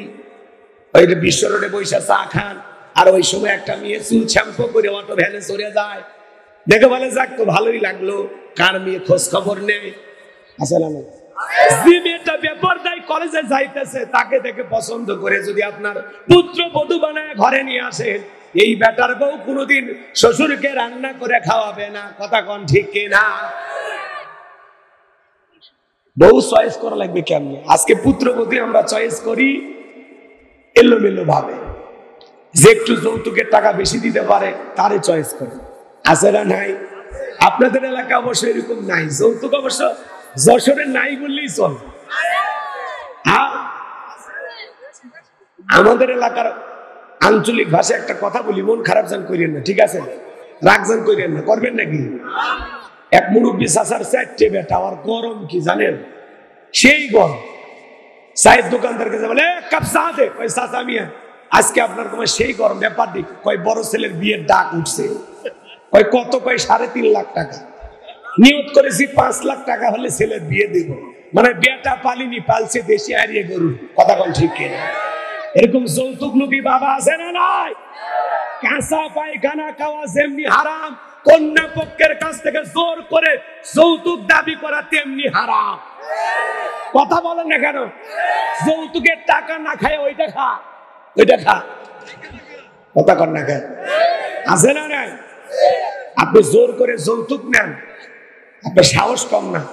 আজকে একটা মানুষের প্রতি জুলুম করে, যুবক, যে মা বাবাটা কষ্ট করিয়া লালন পালন করে একটা জীবন্ত ফুটান্ত গোলাপ 18 বছর 20 বছর যত্নে রেখা তোর মতো একটা অপরিচিত ছেলের হাতে তার মেয়েকে তুলে দিচ্ছে, কলিজা কাটে তুলে দিচ্ছে, তার উপর জুলুম করে মোটর সাইকেল নেন, তার উপর জুলুম করে 2 লাখ 1 লাখ টাকা নিয়ে বিয়ে করো। যারা যৌতুক নেয় এরা হলো ছোট লোক। এরা কি বলেন? এরা ছোট লোক। আবার বলে যে আমরা অমুক বংশের লোক, আমরা বরযাত্রী 500 নিচে যাই না। আসলে নাই, জোর করে কন্যা পক্ষ বলে আমরা 500 নিচে যাই না। যারা এইভাবে জোর করে কন্যা পক্ষের উপরে দাবি করে খায়, এই খাওয়ার চাইতে ভিক্ষা করে খাওয়া ভালো। কথা কন। কন্যা পক্ষের লোকজন যদি 50 জন খাওয়াইতে পারে, 50 জন যাবেন। এই যে গতকালকের আগের দিন বরিশালে দেখলেন না, বিয়ের বাড়িতে সামান্য একটু পানি দিতে দেরি হয়েছে, এই জন্য ঘুষাঘুষি মারামারি। আসলে হাই রে মুসলমান, চিন্তা করেন, বিয়ের বাড়িতে একটু পানি দিতে দেরি হয়েছে বা একটু খাবার নিয়ে যাইতে দেরি হয়েছে, এটাকে কেন্দ্র কইরা বর পক্ষের লোকজন কয়ে কন্যা পক্ষের লোক, জানিস আমরা বর পক্ষের লোক, নিয়ে আয় খাবার নিয়ে আয়, বলতেছে ভাই একটু পরে দিচ্ছে। কিসের পরে? চলবে না, এই কথা বলে মারামারি শুরু করে দিছে। কথা কি বুঝতে পারছেন?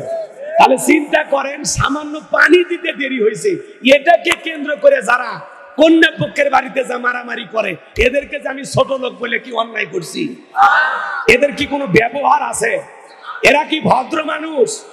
মারামারি করে কয়েকজন হাসপাতালে ভর্তি, পরে প্রশাসনের লোকেরা যায়া বিষয়টা সমাধান করছে। চিন্তা করেন, এদেশে যারা বিয়ে, এই যে বরপক্ষ হয়ে যারা কন্যা পক্ষের বাড়িতে যায়, দেখবেন ও কিন্তু ওই গ্রামে ভ্যান চালায়, রিক্সা চালায়, ও আবার যায় খাবার টেবিলে বসে সেই ভাব নেই, এই যে প্লেটে মহিলা কেন, এটা একটু সাফ করেন তো। আসে নাই? হ্যাঁ রে ভাই, ও বাড়ি ভ্যান চালায়, একটু কোটটাই পরে বিয়ে খাবার যা কি বসান। আসে না? না, প্লেট বলে চেঞ্জ করে দেওয়া লাগবে, আবার বলে গিলাসটা একটু ধুয়ে আনে। আছে না? না, আল্লাহ আমাদের হেদায়েত দান করুন। জোরে বলেন আমিন। মন খারাপ করবেন না বাজান গো আমার, সমাজের হালচাল বাস্তবতা একটু তুলে ধরার দরকার আছে না নাই? একটু ভদ্র হয়ে যান। আপনার মেয়ের বিয়েতে কেউ এসে যদি এরকম আচরণ করে, আপনার কেমন লাগবে? মানুষের বাড়িতে তো ভালোই মোশান নিতেছেন, ভাব নিতেছেন, আপনার মেয়ের বিয়েতে যদি এসে এরকম অত্যাচার করে, প্লেট ধন, গিলাস ধুয়ে নিয়ে আসেন, খাবার দেন, ভাই গোস্তের বাটি এখানে রাখেন, 2 পিস কেন দিচ্ছেন, পেট ভরে খাইতে দেন। আছে না? না, আবার দেখবেন খাওয়া হয়ে গেছে, তারপরে বলে ওনাকে দেন, ও আবার বলে ওনাকে দেন, এরকম পাল্লাপাল্লি করে খাইতেছে। হ্যাঁ, একদিনে ½ কেজি গোস্ত খায়, এরকম খাওয়ার লোক আছে না নাই? ও যে কয়দিন না খায় থাকে বিয়ের দাওয়াতের জন্য আল্লাহ ভালো জানে, কথা কোন ঠিক কিনা? আমার ভাইয়ের এরকম করা ঠিক হবে না। আপনি একটু ভদ্র মানুষ হওয়ার চেষ্টা করেন। যে কথা বলতে চাচ্ছিলাম বাজান, লম্বা হবে, লম্বা করবো না। হযরতে ওমর ফারুক ছেলের বউ চয়েস করতেছেন নেককার দেখা, তাকওয়াবান দেখা। আপনি আমি যখন পুত্রবধূ চয়েস করব, মেয়েটা নামাজ পড়ে কিনা, কোরআন পড়ে কিনা, দিনদার কিনা, আল্লাহওয়ালা কিনা, একটু যাচাই বাছাই করা দরকার আছে না নাই? শুধু ছেলের বিয়ে না, আমরা যখন নিজেরা বিয়ে করব, ভাবনা করব। একজন আল্লাহর ওলি ছিল, নাম হলো আমর বিন আস। 2 বছর ধরে পাত্রী খুঁজতেছেন, মনে মনে ভাবতেছেন আমি বড় আলেম হতে পারি নাই, কিন্তু এমন একটা নেককার দিনদার পর্দা করেওয়ালা আল্লাহওয়ালা রাবেদা সালেহাকে বিবাহ করব, যে মেয়ের মাধ্যমে একটা নেককার সন্তান জন্ম নেবে। এই জন্য একটা পর্দাশীল নামাজ পড়নেওয়ালা মেয়ে 2 বছর ধরে খুঁজতেছেন। কম সুবহানাল্লাহ। আমর বিন আস একদিন আসরের নামাজ পড়ার পরে তার এক বন্ধুর সাথে দেখা হয়ে গেল। দেখা বলে, দোস্তকে বিয়ে করেছো? বলে না, এখনো বিয়ে করতে পারি নাই, 2 বছর ধরে পাত্রী খুঁজতেছি, মনের মতো মেয়ে খুঁজে পাইতেছি না। দেখা বলে, বন্ধুরে, এই গ্রামে একটা মেয়ে আছে, যেই মেয়েটা জন্মের পরে মা বাবা সারা দুনিয়ার কাউকে দেখে নাই। তাই নাকি? বলে হ্যাঁ। বলে মেয়েটা কোরআন পড়ে, পর্দা করে, নামাজ পড়ে, অত্যন্ত নেককার আল্লাহওয়ালা। তাই নাকি? বলে হ্যাঁ। এইবার বাজানকে আমার তত্ত্ব নেওয়া হলো, আসলে সব কথাই মিলে গেল। আসলে মেয়েটা নেককার দিনদার। এইবার আমর বিন আস আল্লাহর ওলি এই মেয়েটাকে বিবাহ করলেন। বলেন সুবহানাল্লাহ। বিয়ে করার পরে আল্লাহর ওলি আমর বিন আস এইবার যখন বাসর ঘরে প্রবেশ করবে, তাকায়া দেখে তার প্রিয়তমা স্ত্রী বাসর ঘরে আমার আল্লাহকে সিজদা দেয়। বাসর ঘরে বউ কি করে? নামাজ পড়ে। সুবহানাল্লাহ। এখনকার মুসলমানের বাসর ঘরে নামাজ আছে? নামাজ আছে? এখন আছে মালা বদল, সিনেমার শুটিং, কথা কয় না? আপনাদের এলাকার বিয়ের ভিডিও হয় না? আমি অবাক হয়ে যাই ভাই। গরু ছাগল জবাই করে তার ভিডিও, ওখানে ভিডিও হইতেছে। গোস্ত কিভাবে পাকানি রান্না করে তার ভিডিও, ছেলেরে কিভাবে গোসল করা দিচ্ছে তারও ভিডিও আছে না? ভাবিরা জোর করে ছেলেরে গোসল করায় দেয়। আমার বিয়ের সময় আমার ভাবিরা বলতেছে, হুজুর গোসল করায় দেওয়া লাগবে। আমি কি কোষ, তোরা যদি আমার শরীরে হাত দিস আমার মাথা ঠিক থাকবি, সরে যা, আমার গোসল আমি করবো। কথা কন ঠিক কিনা? এটা মেয়ে মানুষ তো গোসল করে দেয়। তুমি কি প্রতিবন্ধী? এই ছেলে, তুমি বিয়ে করবার যাচ্ছ, তুমি প্রতিবন্ধী যে মহিলা গোসল করে দেওয়া লাগবে? কথা কয় না ভাই? রাগ করতেছেন আপনারা? কথাগুলো শুনতে খারাপ লাগতে কিছু, বাস্তবতা। একই কন আপনারা? কথা ঠিক আছে না? নাই? এই ছেলে, তুমি বিয়ে করতে যাচ্ছ, গোসল করা দিচ্ছে অন্য মহিলারা, ব্যাপারটা কি? তোর মতলব কি? আবার দেখবেন যে মহিলারা গোসল করা দেয়, ভাবি চাচি, ভাবি দাদিরা, এরা গোসল টোসল করাইয়া লঙ্গি দেয় না, লঙ্গি অ্যাটাক করে রাখে। কেন? ওই যে গোসল করার যে একটা আলাদা একটা বিল আসছে, ছেলে টাকা দেয় তারপরে লঙ্গি দেয়। আমি তো চিন্তা করি, সামনে যে পৌষ মাস আর মাঘ মাস চলে গেল, এরকম শীতের সময় যদি কোনো ছেলেকে লঙ্গি দিতে 2 ঘন্টা দেরি করে, ওর বিয়ে করে বাসর ঘরে যাওয়া লাগবে না, হাসপাতালে ভর্তি হওয়া লাগবে। কথা কোন ঠিক না? এই জন্য যুবক, তোমাদেরকে অনুরোধের ভাষায় বলে যায়, দেখবেন গোসল করা ভিডিও, আবার হলুদ পাটির ভিডিও আছে না? নাই? কথা কর না কেন?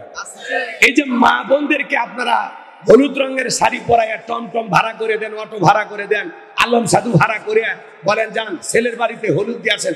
বলেন তো কোন হুজুর কইছে জায়েজ? কোন হুজুর? এই যে আনুষ্ঠানিকতা, এটা কি জায়েজ? কথা কন না কেন?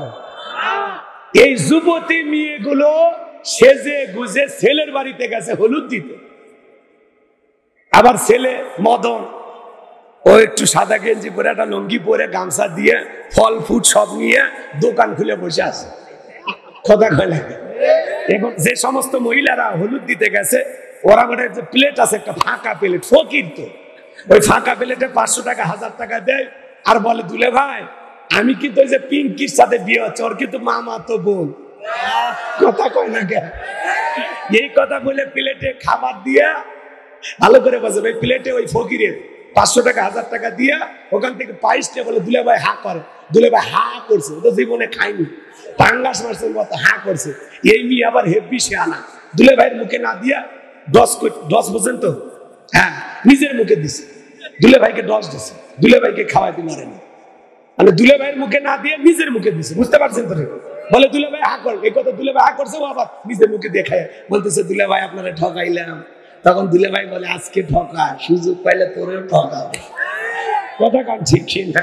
এরকম আছে না নাই? এই কথা বলে এই যুবতী মেয়েরা ওই ছেলেটার গাল নেড়ে নেড়ে হলুদ দেয়, আছে না নাই?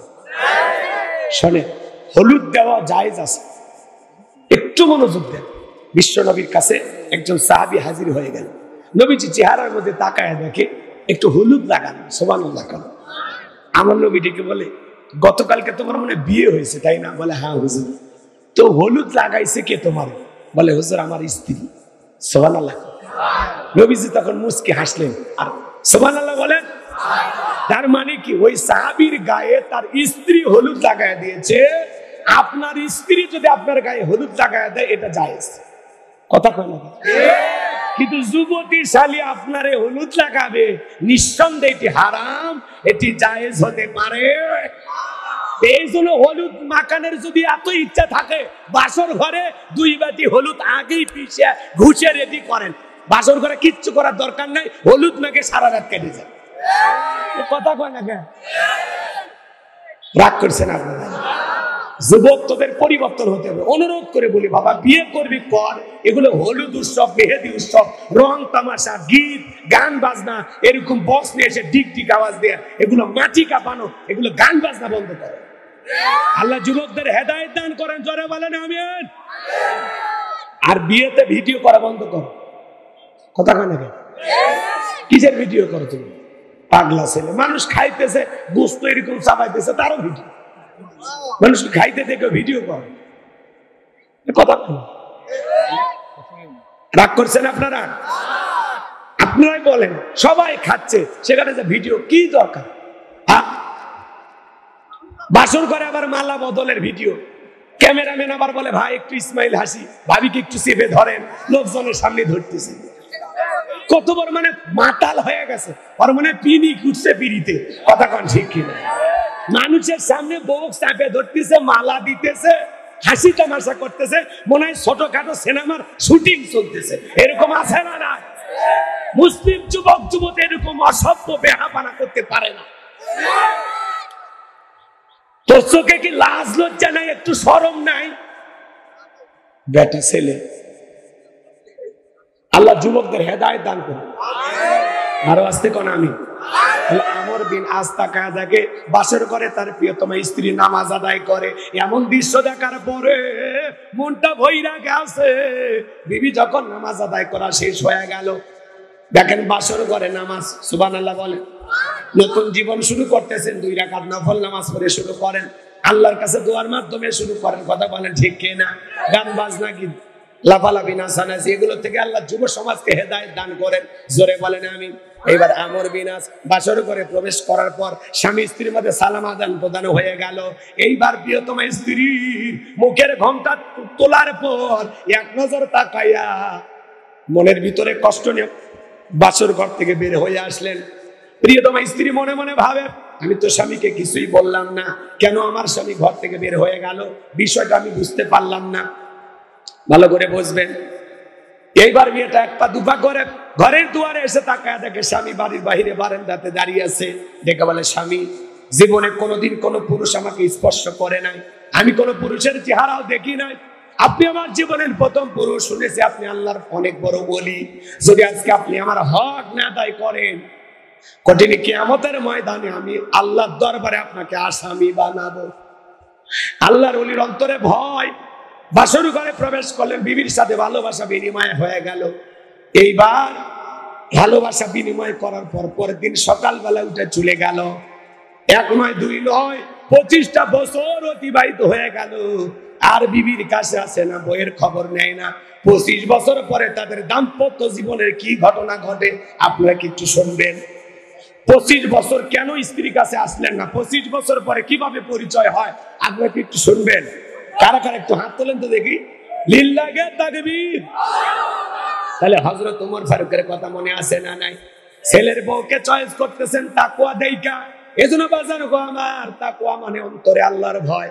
যার অন্তরে আল্লাহর ভয় আছে, যে নেককার দিনদার নামাজি, এমন মেয়ে যদি ছেলের বউ হয় আপনার ঘরে আসে, যে মেয়ে মুখ দিয়ে কোরআন তিলাওয়াত করে, মাথা নত করে আল্লাহকে সিজদা দেয়, পর্দা করে বাহিরে যায়, এমন পুত্রবধূ কোনোদিন শ্বশুরকে গালিগালাজ দেবে না। কথা বলেন ঠিক কিনা? ভালো করে বোঝার চেষ্টা করবেন। সামনের দিকে যায়, আল্লাহ বলেন আল্লাযীনা ইযা যুকিরাল্লাহু ওয়াজিলাত কুলুবুহুম, যারা ঈমানদার তাদের সামনে যখন আমি রবের নাম উচ্চারণ করা হয়, ভয়ে তাদের অন্তরাত্মা কেঁপে ওঠে। তাহলে আপনার আমার অন্তরে একমাত্র ভয় থাকতে হবে কার? যাদের অন্তরে ভয় আছে আল্লাহ, তারা দুধে পানি মিশাবে না, খাদ্যে ভেজাল দেবে না, ওজনে কম দেবে না। খাদ্যে ভেজাল দেওয়ার ঘটনা সমাজে আছে না? না, সিন্ডিকেটের মাধ্যমে খাদ্যে ভেজাল দিয়া প্রত্যেকটা জিনিসের দ্রব্যমূল্যের ঊর্ধ্বগতি, বাজারে আগুন লাগায়, মাল মজুত করে, 10 টাকার জিনিস 30 টাকা বাজারে দাম বাড়ায় দেয়। এরকম সমাজ আছে না নাই?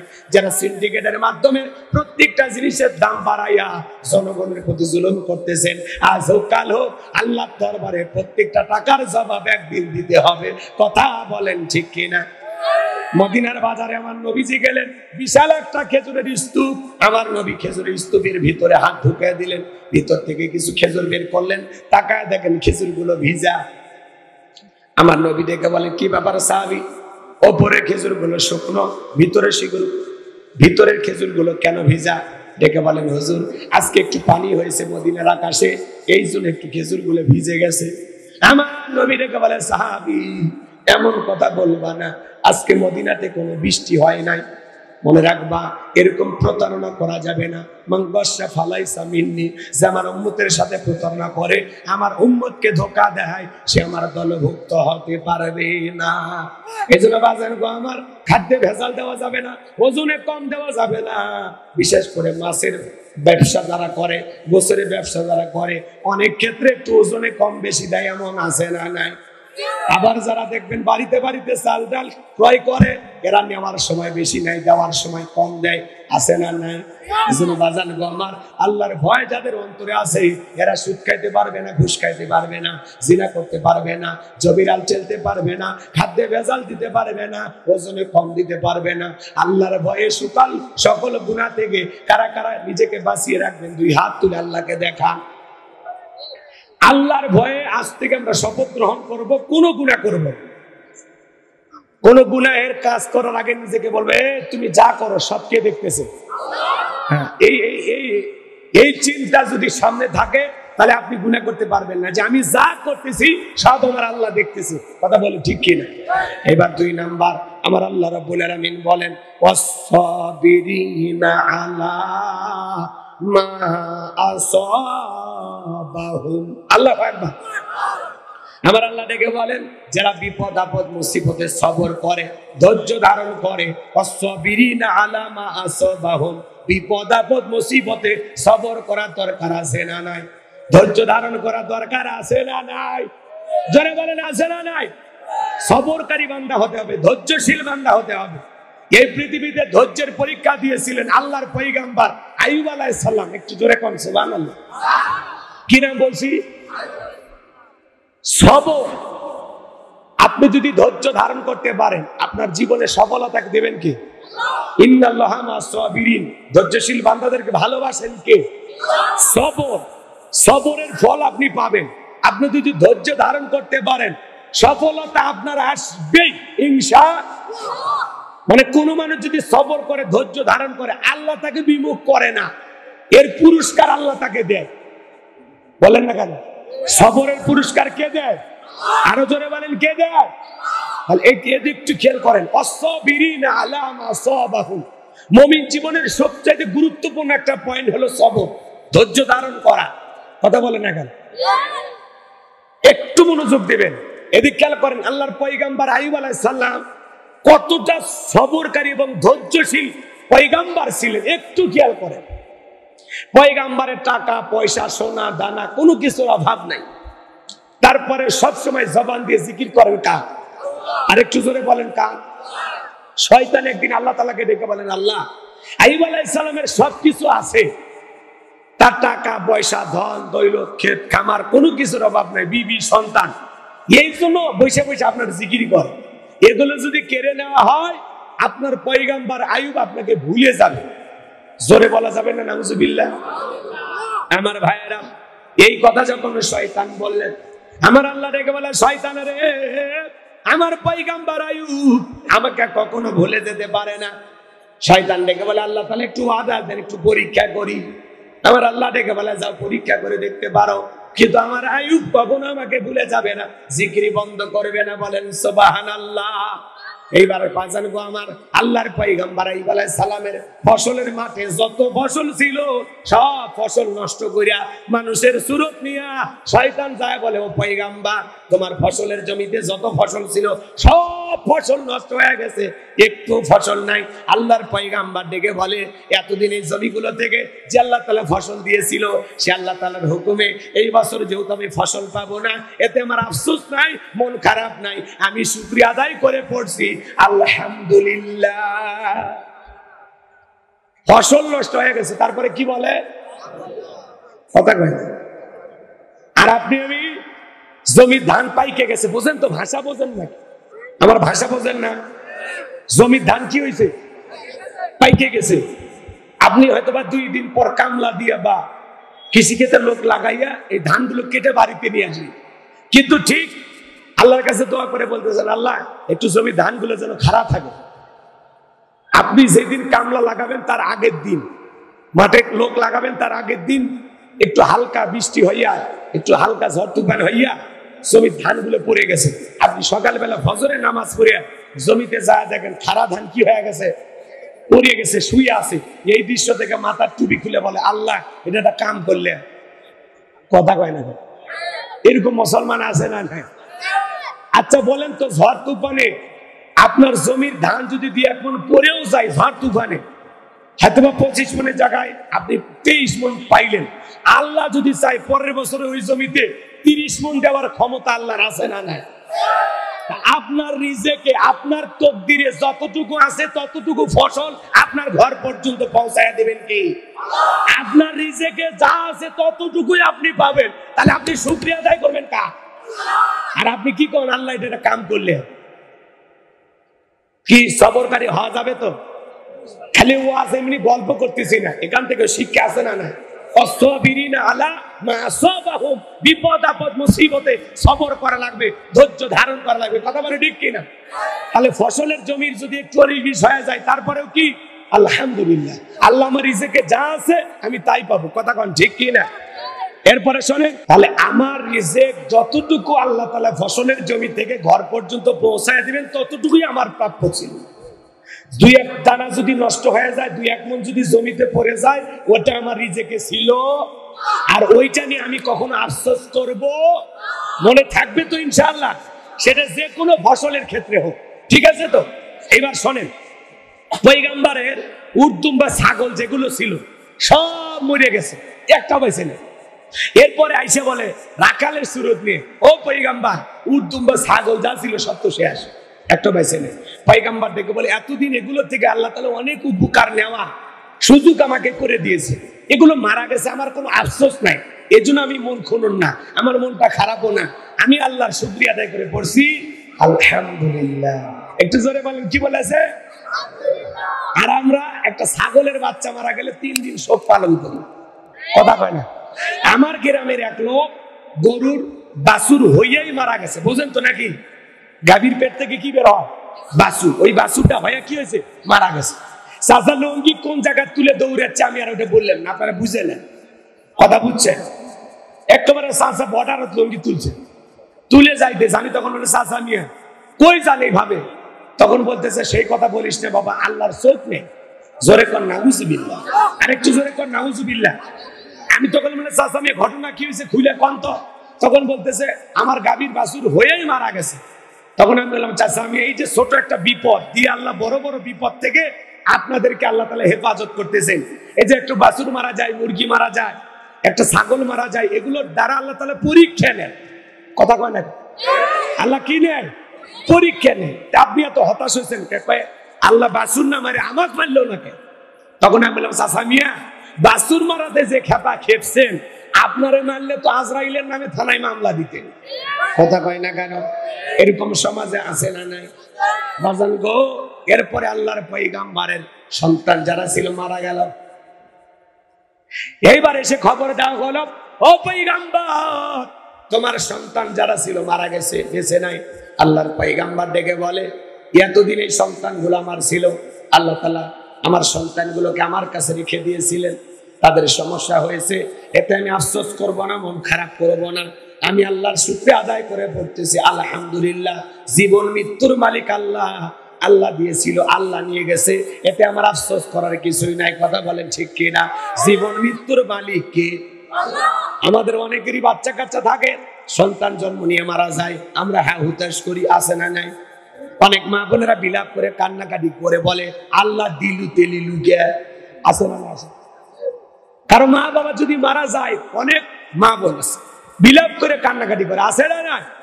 মারা গেছে মনে করেন জীবনের কাছে বাজার, এখান থেকে অটো ভ্যানে চড়ে যাচ্ছে আর মানে এমন কায়দায় কান্নাকাটি করতেছে, পুরো রাস্তার মানুষ জানতেছে যে কেউ একজন মরছে। কথা কয় না ভাই? রাগ করতেছে। দেখবেন মা বাবা, এদিক খেয়াল করেন, অনেকের মা বাবা মারা যায়, আমাদেরও মা বাবা একদিন মারা যাবে, দেখবেন মহিলারা বিলাপ করে কান্নাকাটি করে, বাবা সেদিনই আমার বাড়ি গেছিল, নানান ভাবে কান্নাকাটি করে, আমার হাতের পিঠা খাইয়া বলে কি যে মজা হইছে রে, আমার বাবা কোনদিন এই কথা বলবে না। বাবা আমাকে একটা নতুন খাট কিনে দিতে চাইছিল রে, বড় ভাই বলে কান্দিস না, আব্বা মরছে কি আছে, আমি খাট কিনে দিই, কান্দেও আবার বান্ধেও, কথা কয় না কে? আছে না নাই? এভাবে বিলাপ করে কান্নাকাটি করা যায় নাই। শোনেন, বিশ্ব নবীর প্রিয়তমা স্ত্রী আম্মা জান খাদিজাতুল কুবরা রাদিয়াল্লাহু তাআলা আনহা মারা গেছে। একটু শোনেন আমার ভাইয়েরা, নবীজির প্রিয়তমা স্ত্রী মারা গেছেন, নবীর চারটা কন্যা সন্তান, 3টা কন্যা সন্তান জোরে জোরে কান্নাকাটি করে, চোখে পানি আছে, জবানে কান্নার আওয়াজও আছে। হযরতে ফাতেমা কান্না করে, জবানে কোনো আওয়াজ নাই। আমার নবীর চোখেও পানি, প্রিয়তমা স্ত্রীকে হারাইয়া ফাতেমার চোখের পানি দেখা আমার নবী ডেকে বলে মা এইদিকে।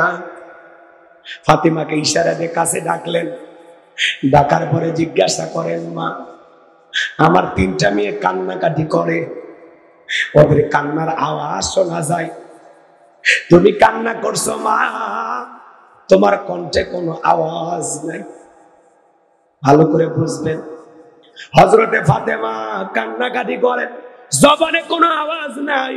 মা বোন যারা বৈশা বৈশা আলোচনা শুনতেছেন, মা আপনার মা মারা যাক, বাবা মারা যাক, আত্মীয় স্বজন যেই মারা যাক, স্বামী মারা যাক, আপনি কান্না করবেন ফাতেমার মতো, চোখে পানি বের হবে, জবান দিয়ে কোনো অহেতুক আওয়াজ বের হবে না। কথা বলেন ঠিক কি না? কি খায়া মরছে, কোন দিন আসছিল বাড়ির বেড়াবা, এগুলো ঘটনা কইরা অনেক মহিলা দেখবেন কান্নাকাটি করতে করতে কাপড় কোন দিক যায় তাও টের পায় না। হাজার হাজার মানুষ এসে বেপরদায় ওরে দেখে, কথা কয় না তো? ও পাগলি খালি কান দিলে হবে। রাগ করতেছে, মন খারাপ করেছে। বিশ্ব নবী ডেকে বলে মা ফাতেমা, তোমার মা খাদিজা ইন্তিকালের পূর্বে আমার কাছে বলে গেছি আমার 4টা কন্যা সন্তান আছে, আমার 4 মেয়ের মধ্যে ফাতেমা যেন আমার গোসল করাইয়া দেয়। সুবহানাল্লাহ বলো। আমার অন্য কোন মেয়ে আমার ফাতেমা যেন আমাকে গোসল করাইয়া দেয়। ও মা, তোমার মা মারা গেছে, যাও যাও তুমি তোমার মায়ের জন্য গোসল করাইয়া দাও।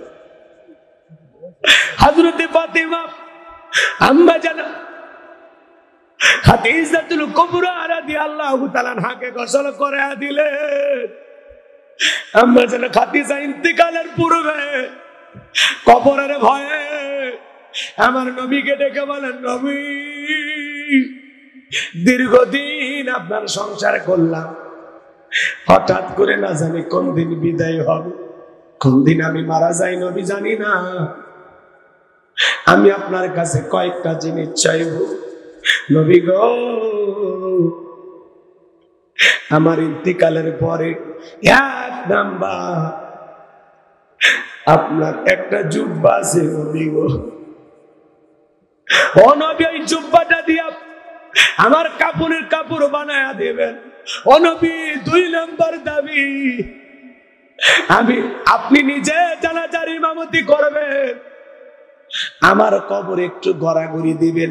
3 নাম্বার দাবি গো নবী, যতক্ষণ পর্যন্ত কবরের সলজব না হবে ততক্ষণ পর্যন্ত আপনি আমার কবর থেকে সরে আসবেন না।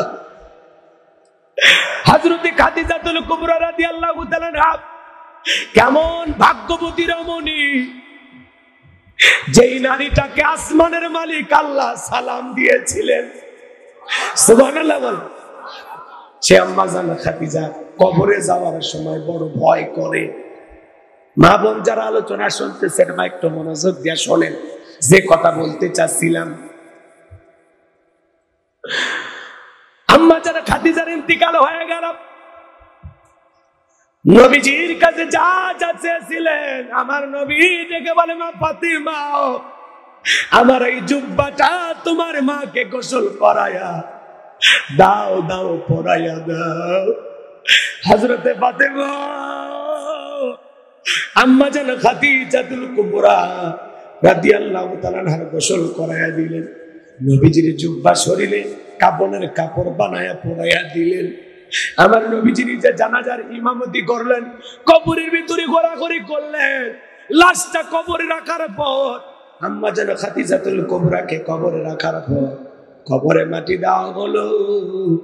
সাহাবা ইকরাম একে একে চলে যায়। ডেকে বলে, নবী আপনি কি যাবেন না? আমার নবী ডেকে বলে, যাও যাও তোমরা চলে যাও, আমি আমার খাদিজার কাছে ওয়াদা দিয়েছি যতক্ষণ পর্যন্ত কবরের সলজব না হবে ততক্ষণ পর্যন্ত আমি কবর থেকে সরতে পারবো না। আমার ভাইয়ের, আমার নবী আম্মা জান খাদিজাকে বড় ভালোবাসতেন। আম্মা জান খাদিজাও রাসূলকে বড় ভালোবাসতেন। কোনদিন নবীকে না খাওয়াইয়া নিজে খাবার খাইতেন না। বলেন সুবহানাল্লাহ। রাসূলকে খাবার না খাওয়াইয়া আম্মা জান খাদিজা কখনো খাবার খান না। সুবহানাল্লাহ। এমন বউ কি এখন পাওয়া যায়? এমন আদর্শের নারী কি এখন আছে? একটু মনোযোগ দিয়ে শোনেন আমার ভাইয়েরা। আসমান থেকে ফেরেশতা আসে না, অনেকটা সময় অতিবাহিত হয়ে যায়। জিবরাইল এসে বলে, নবী আপনি কেন দাঁড়িয়ে আছেন? আমার নবী ডেকে বলে, জিবরাইল আমি আমার খাদিজার কাছে ওয়াদা দিয়েছি কবরের সলজব না হওয়া পর্যন্ত আমি এখান থেকে যাব না। আমার ভাইয়েরা, জিবরাইল এসে বলে, নবী যেদিন খাদিজাতুল কুবরা রাদিয়াল্লাহু তাআলা আনহা কবরের সলজবের ভয়ে কান্নাকাটি করেছিল, সেদিনই খাদিজার কবরের সলজব আমার আল্লাহ কবুল করে নিয়েছেন। আমার আল্লাহ আমাকে জানিয়ে দিয়েছেন হযরতে খাদিজার কবরে আসমান থেকে কোনো ফেরেশতা আসবে না কবরের সলজব নেওয়ার জন্য। আমার আল্লাহ খাদিজার কবরের সলজবকে কবুল করে নিয়েছে। সুবহানাল্লাহ জোরে বলেন। সে খাদিজার ইন্তিকালের সময় ফাতেমা কান্না করে, জবান দিয়ে কোনো আওয়াজ বের হয় নি। মা বোন যারা বসে আলোচনা শুনতেছেন, মা কেউ যদি মারা যায় খবরদার বিলাপ করে কান্নাকাটি করবেন না। আল্লাহ মা বোনদের হেদায়েত দান করে, জোরে বলেন আমিন। এইবার শয়তান ডেকে বলে, আল্লাহ অনেক কিছু পরীক্ষা করে দেখলাম, তোমার আইব তো তোমার জিকির ছাড়ে না, দেহটা ভালো আছে তো এই জন্য আপনার জিকির করে, অসুস্থ হইলে আপনাকে ভুলে যাবে। আমার আল্লাহ ডেকে বলে, ইবলিস শয়তান আমার আয়ুব অসুস্থ হলে আমাকে ভুলে যাবে না। বলে আল্লাহ তাহলে পরীক্ষা নেওয়ার জন্য একটু অসুস্থ হওয়ার সুযোগ করে দেন। ভালো করে বোঝো। আমার আল্লাহ বলে, যা সুযোগ দিলাম। এইবার আল্লাহর পয়গাম্বর আইয়ুব আলাইহিস সালামের দেহের ভিতরে ঘা দেখা দিল, ঘা পুরোটা শরীর অসুস্থ, 1 নয় 2 নয় 18 বছর আল্লাহর পয়গাম্বর অসুস্থ। সুবহানাল্লাহ বলবেন। কত বছর? তারপরে প্রিয়তমা স্ত্রী রহিমা তার খেদমতে নিয়োজিত, স্বামীকে ফেলায় যায় না। এখন তো আপনি আমি যদি 6 মাস অসুস্থ থাকি, 1 বছর অসুস্থ থাকি, বইয়ের যে মেজাজ, কথা কন না কেন? কোন স্বামী যদি 6 মাস 1 বছর অসুস্থ থাকে কি মেজাজ দেখায়, দেখেন না? ওই ঔষধটা খাও, খায় একটু উদ্ধার করো। মরণের রোগ হয়েছে, মরেও না, আছে না নাই? ঔষধও খাওয়ায় আবার মরণের দোয়া করে, এরকম আছে না না? আরে ভাই 18 বছর তো দূরের কথা, এখন যদি আপনি আমি 5-7 বছর অসুস্থ হয়ে হাসপাতালে পড়ে থাকি, এখনকার যে ডিজিটাল মহিলা আর ডিজিটাল মা বোন দেখবেন 6 বছর পর সুস্থ হইয়া আপনার বউ আর একটা স্বামীর সংসার করিয়া 4টে বাচ্চার মা হয়ে গেছে। এখন আর 18 বছর সেবা করা রহিমা সুন্দরী পাওয়া যাবে না। কথা কর, রাগ করতেছেন আপনারা? করেন, কোনো সমস্যা নেই। আমার ভাইয়েরা, একদিন শয়তান রাস্তার মধ্যে রহিমাকে আটকাইয়া যুবকের সুরতে ধোকা দেয়া বলেন, ও রহিমা সুন্দরী, অসুস্থ স্বামী আইয়ুবের সেবা করে কি লাভ? নিজের জীবনটা উপভোগ করার জন্য আর একটা বিয়ে করো। কি করো? আর একটা বিয়ে করো। এই কথা শোনার পর পয়গম্বরের স্ত্রী যায় বলে, স্বামী আমার, রাস্তার মধ্যে একটা যুবক আমাকে ডেকে বলে, অসুস্থ স্বামীর সেবা করে কি লাভ, তুমি আর একটা বিয়ে করে নাও।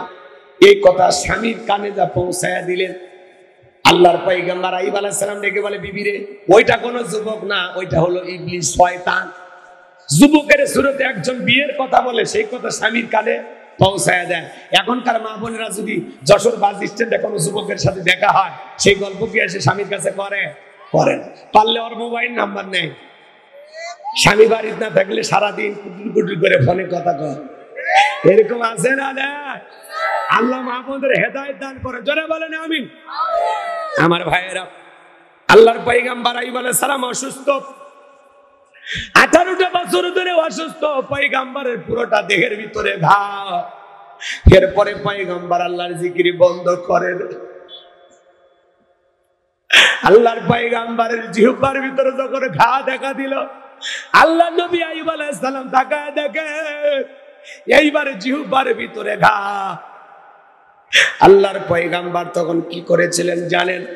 আমার আল্লাহ রাব্বুল আলামিন বলেন, ওয়া আইয়ুবা ইয নাদা রাব্বাহু আন্নী মাসানিয়াদ দুররু ওয়া আনতা আরহামুর রাহিমিন। আমার আল্লাহ ডেকে বলেন, স্মরণ করা আইয়ুবের কথা। যখন আইয়ুব আলাইহিস সালাম অসুস্থ থাকা অবস্থা আল্লাহর কাছে বলেন, ওয়া আনতা আরহামুর রাহিমিন, আপনি তো দয়ালুর মধ্যে সর্বশ্রেষ্ঠ দয়ালু। সুবহানাল্লাহ। পয়গম্বরের কথা বলার ধরনটা কত সুন্দর জানেন? কি বলতেছে? ওয়া আনতা আরহামুর রাহিমিন, আপনি দয়ালুর মধ্যে সর্বশ্রেষ্ঠ দয়ালু। সুবহানাল্লাহ বলেন। ডাইরেক্ট বলতেছেন আল্লাহ জিহ্বাতে ঘা ভালো করে দেন, আমি অসুস্থ সুস্থ বানায় দেন, এই কথা বলতেছে না। কি বলে? আপনি দয়ালুর মধ্যে সর্বশ্রেষ্ঠ দয়ালু। এই কথা বলে পয়গম্বর ডেকে বলেন, আল্লাহ আমার দেহের ভিতরে ঘা ছিল, আমার কোনো আফসোস ছিল না, আমার জিহ্বাটা সুস্থ ছিল, ভালো ছিল, এই জিহ্বা দিয়ে আমি আপনার জিকির করি।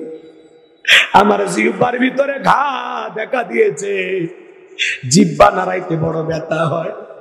আল্লাহ এই জিহ্বার ঘাটা ভালো করে দাও, যেই জিহ্বা দিয়ে তোমার মতো মালিকের জিকির করি, আজকে সেই জিহ্বার ভিতরে ঘা দেখা দিয়েছে।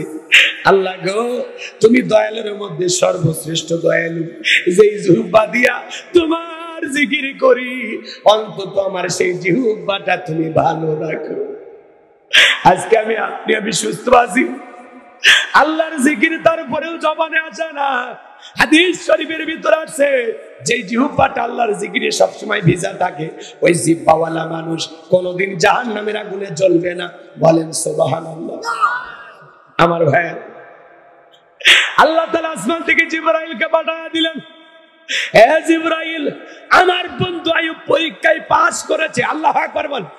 যা যা আমার পয়গম্বরের জন্য গোসলের পানির ব্যবস্থা করে দিই। পয়গম্বর পা দিয়ে আঘাত করলেন, পানি বের হয়ে আসলো, সেই পানি দিয়ে গোসল করলেন। আগের চাইতে আল্লাহ রাব্বুল আলামিন আগের চাইতে বেশি সৌন্দর্য আইয়ুব আলাইহিস সালামকে দান করলেন। বলুন সুবহানাল্লাহ। ধন দৌলত টাকা পয়সা যা কিছু সবকিছু আল্লাহ তাআলা আগের মতো দ্বিগুণ বানায়া ফেরত দিলেন। বলেন সুবহানাল্লাহ। এই জন্য সাবিরিনা আলা মা আসাবাহুম, সবর করলে, বিপদ আপদ মুসিবতে ধৈর্য ধারণ করলে আপনার ধৈর্যের পুরস্কার দেবেন কি? জোরে বলেন ধৈর্যের পুরস্কার দেবেন কে? যেন সবরকারী ধৈর্যশীল বান্দা হতে কারা কারা রাজি হাত তোলে। লিল্লাহি তাকবীর।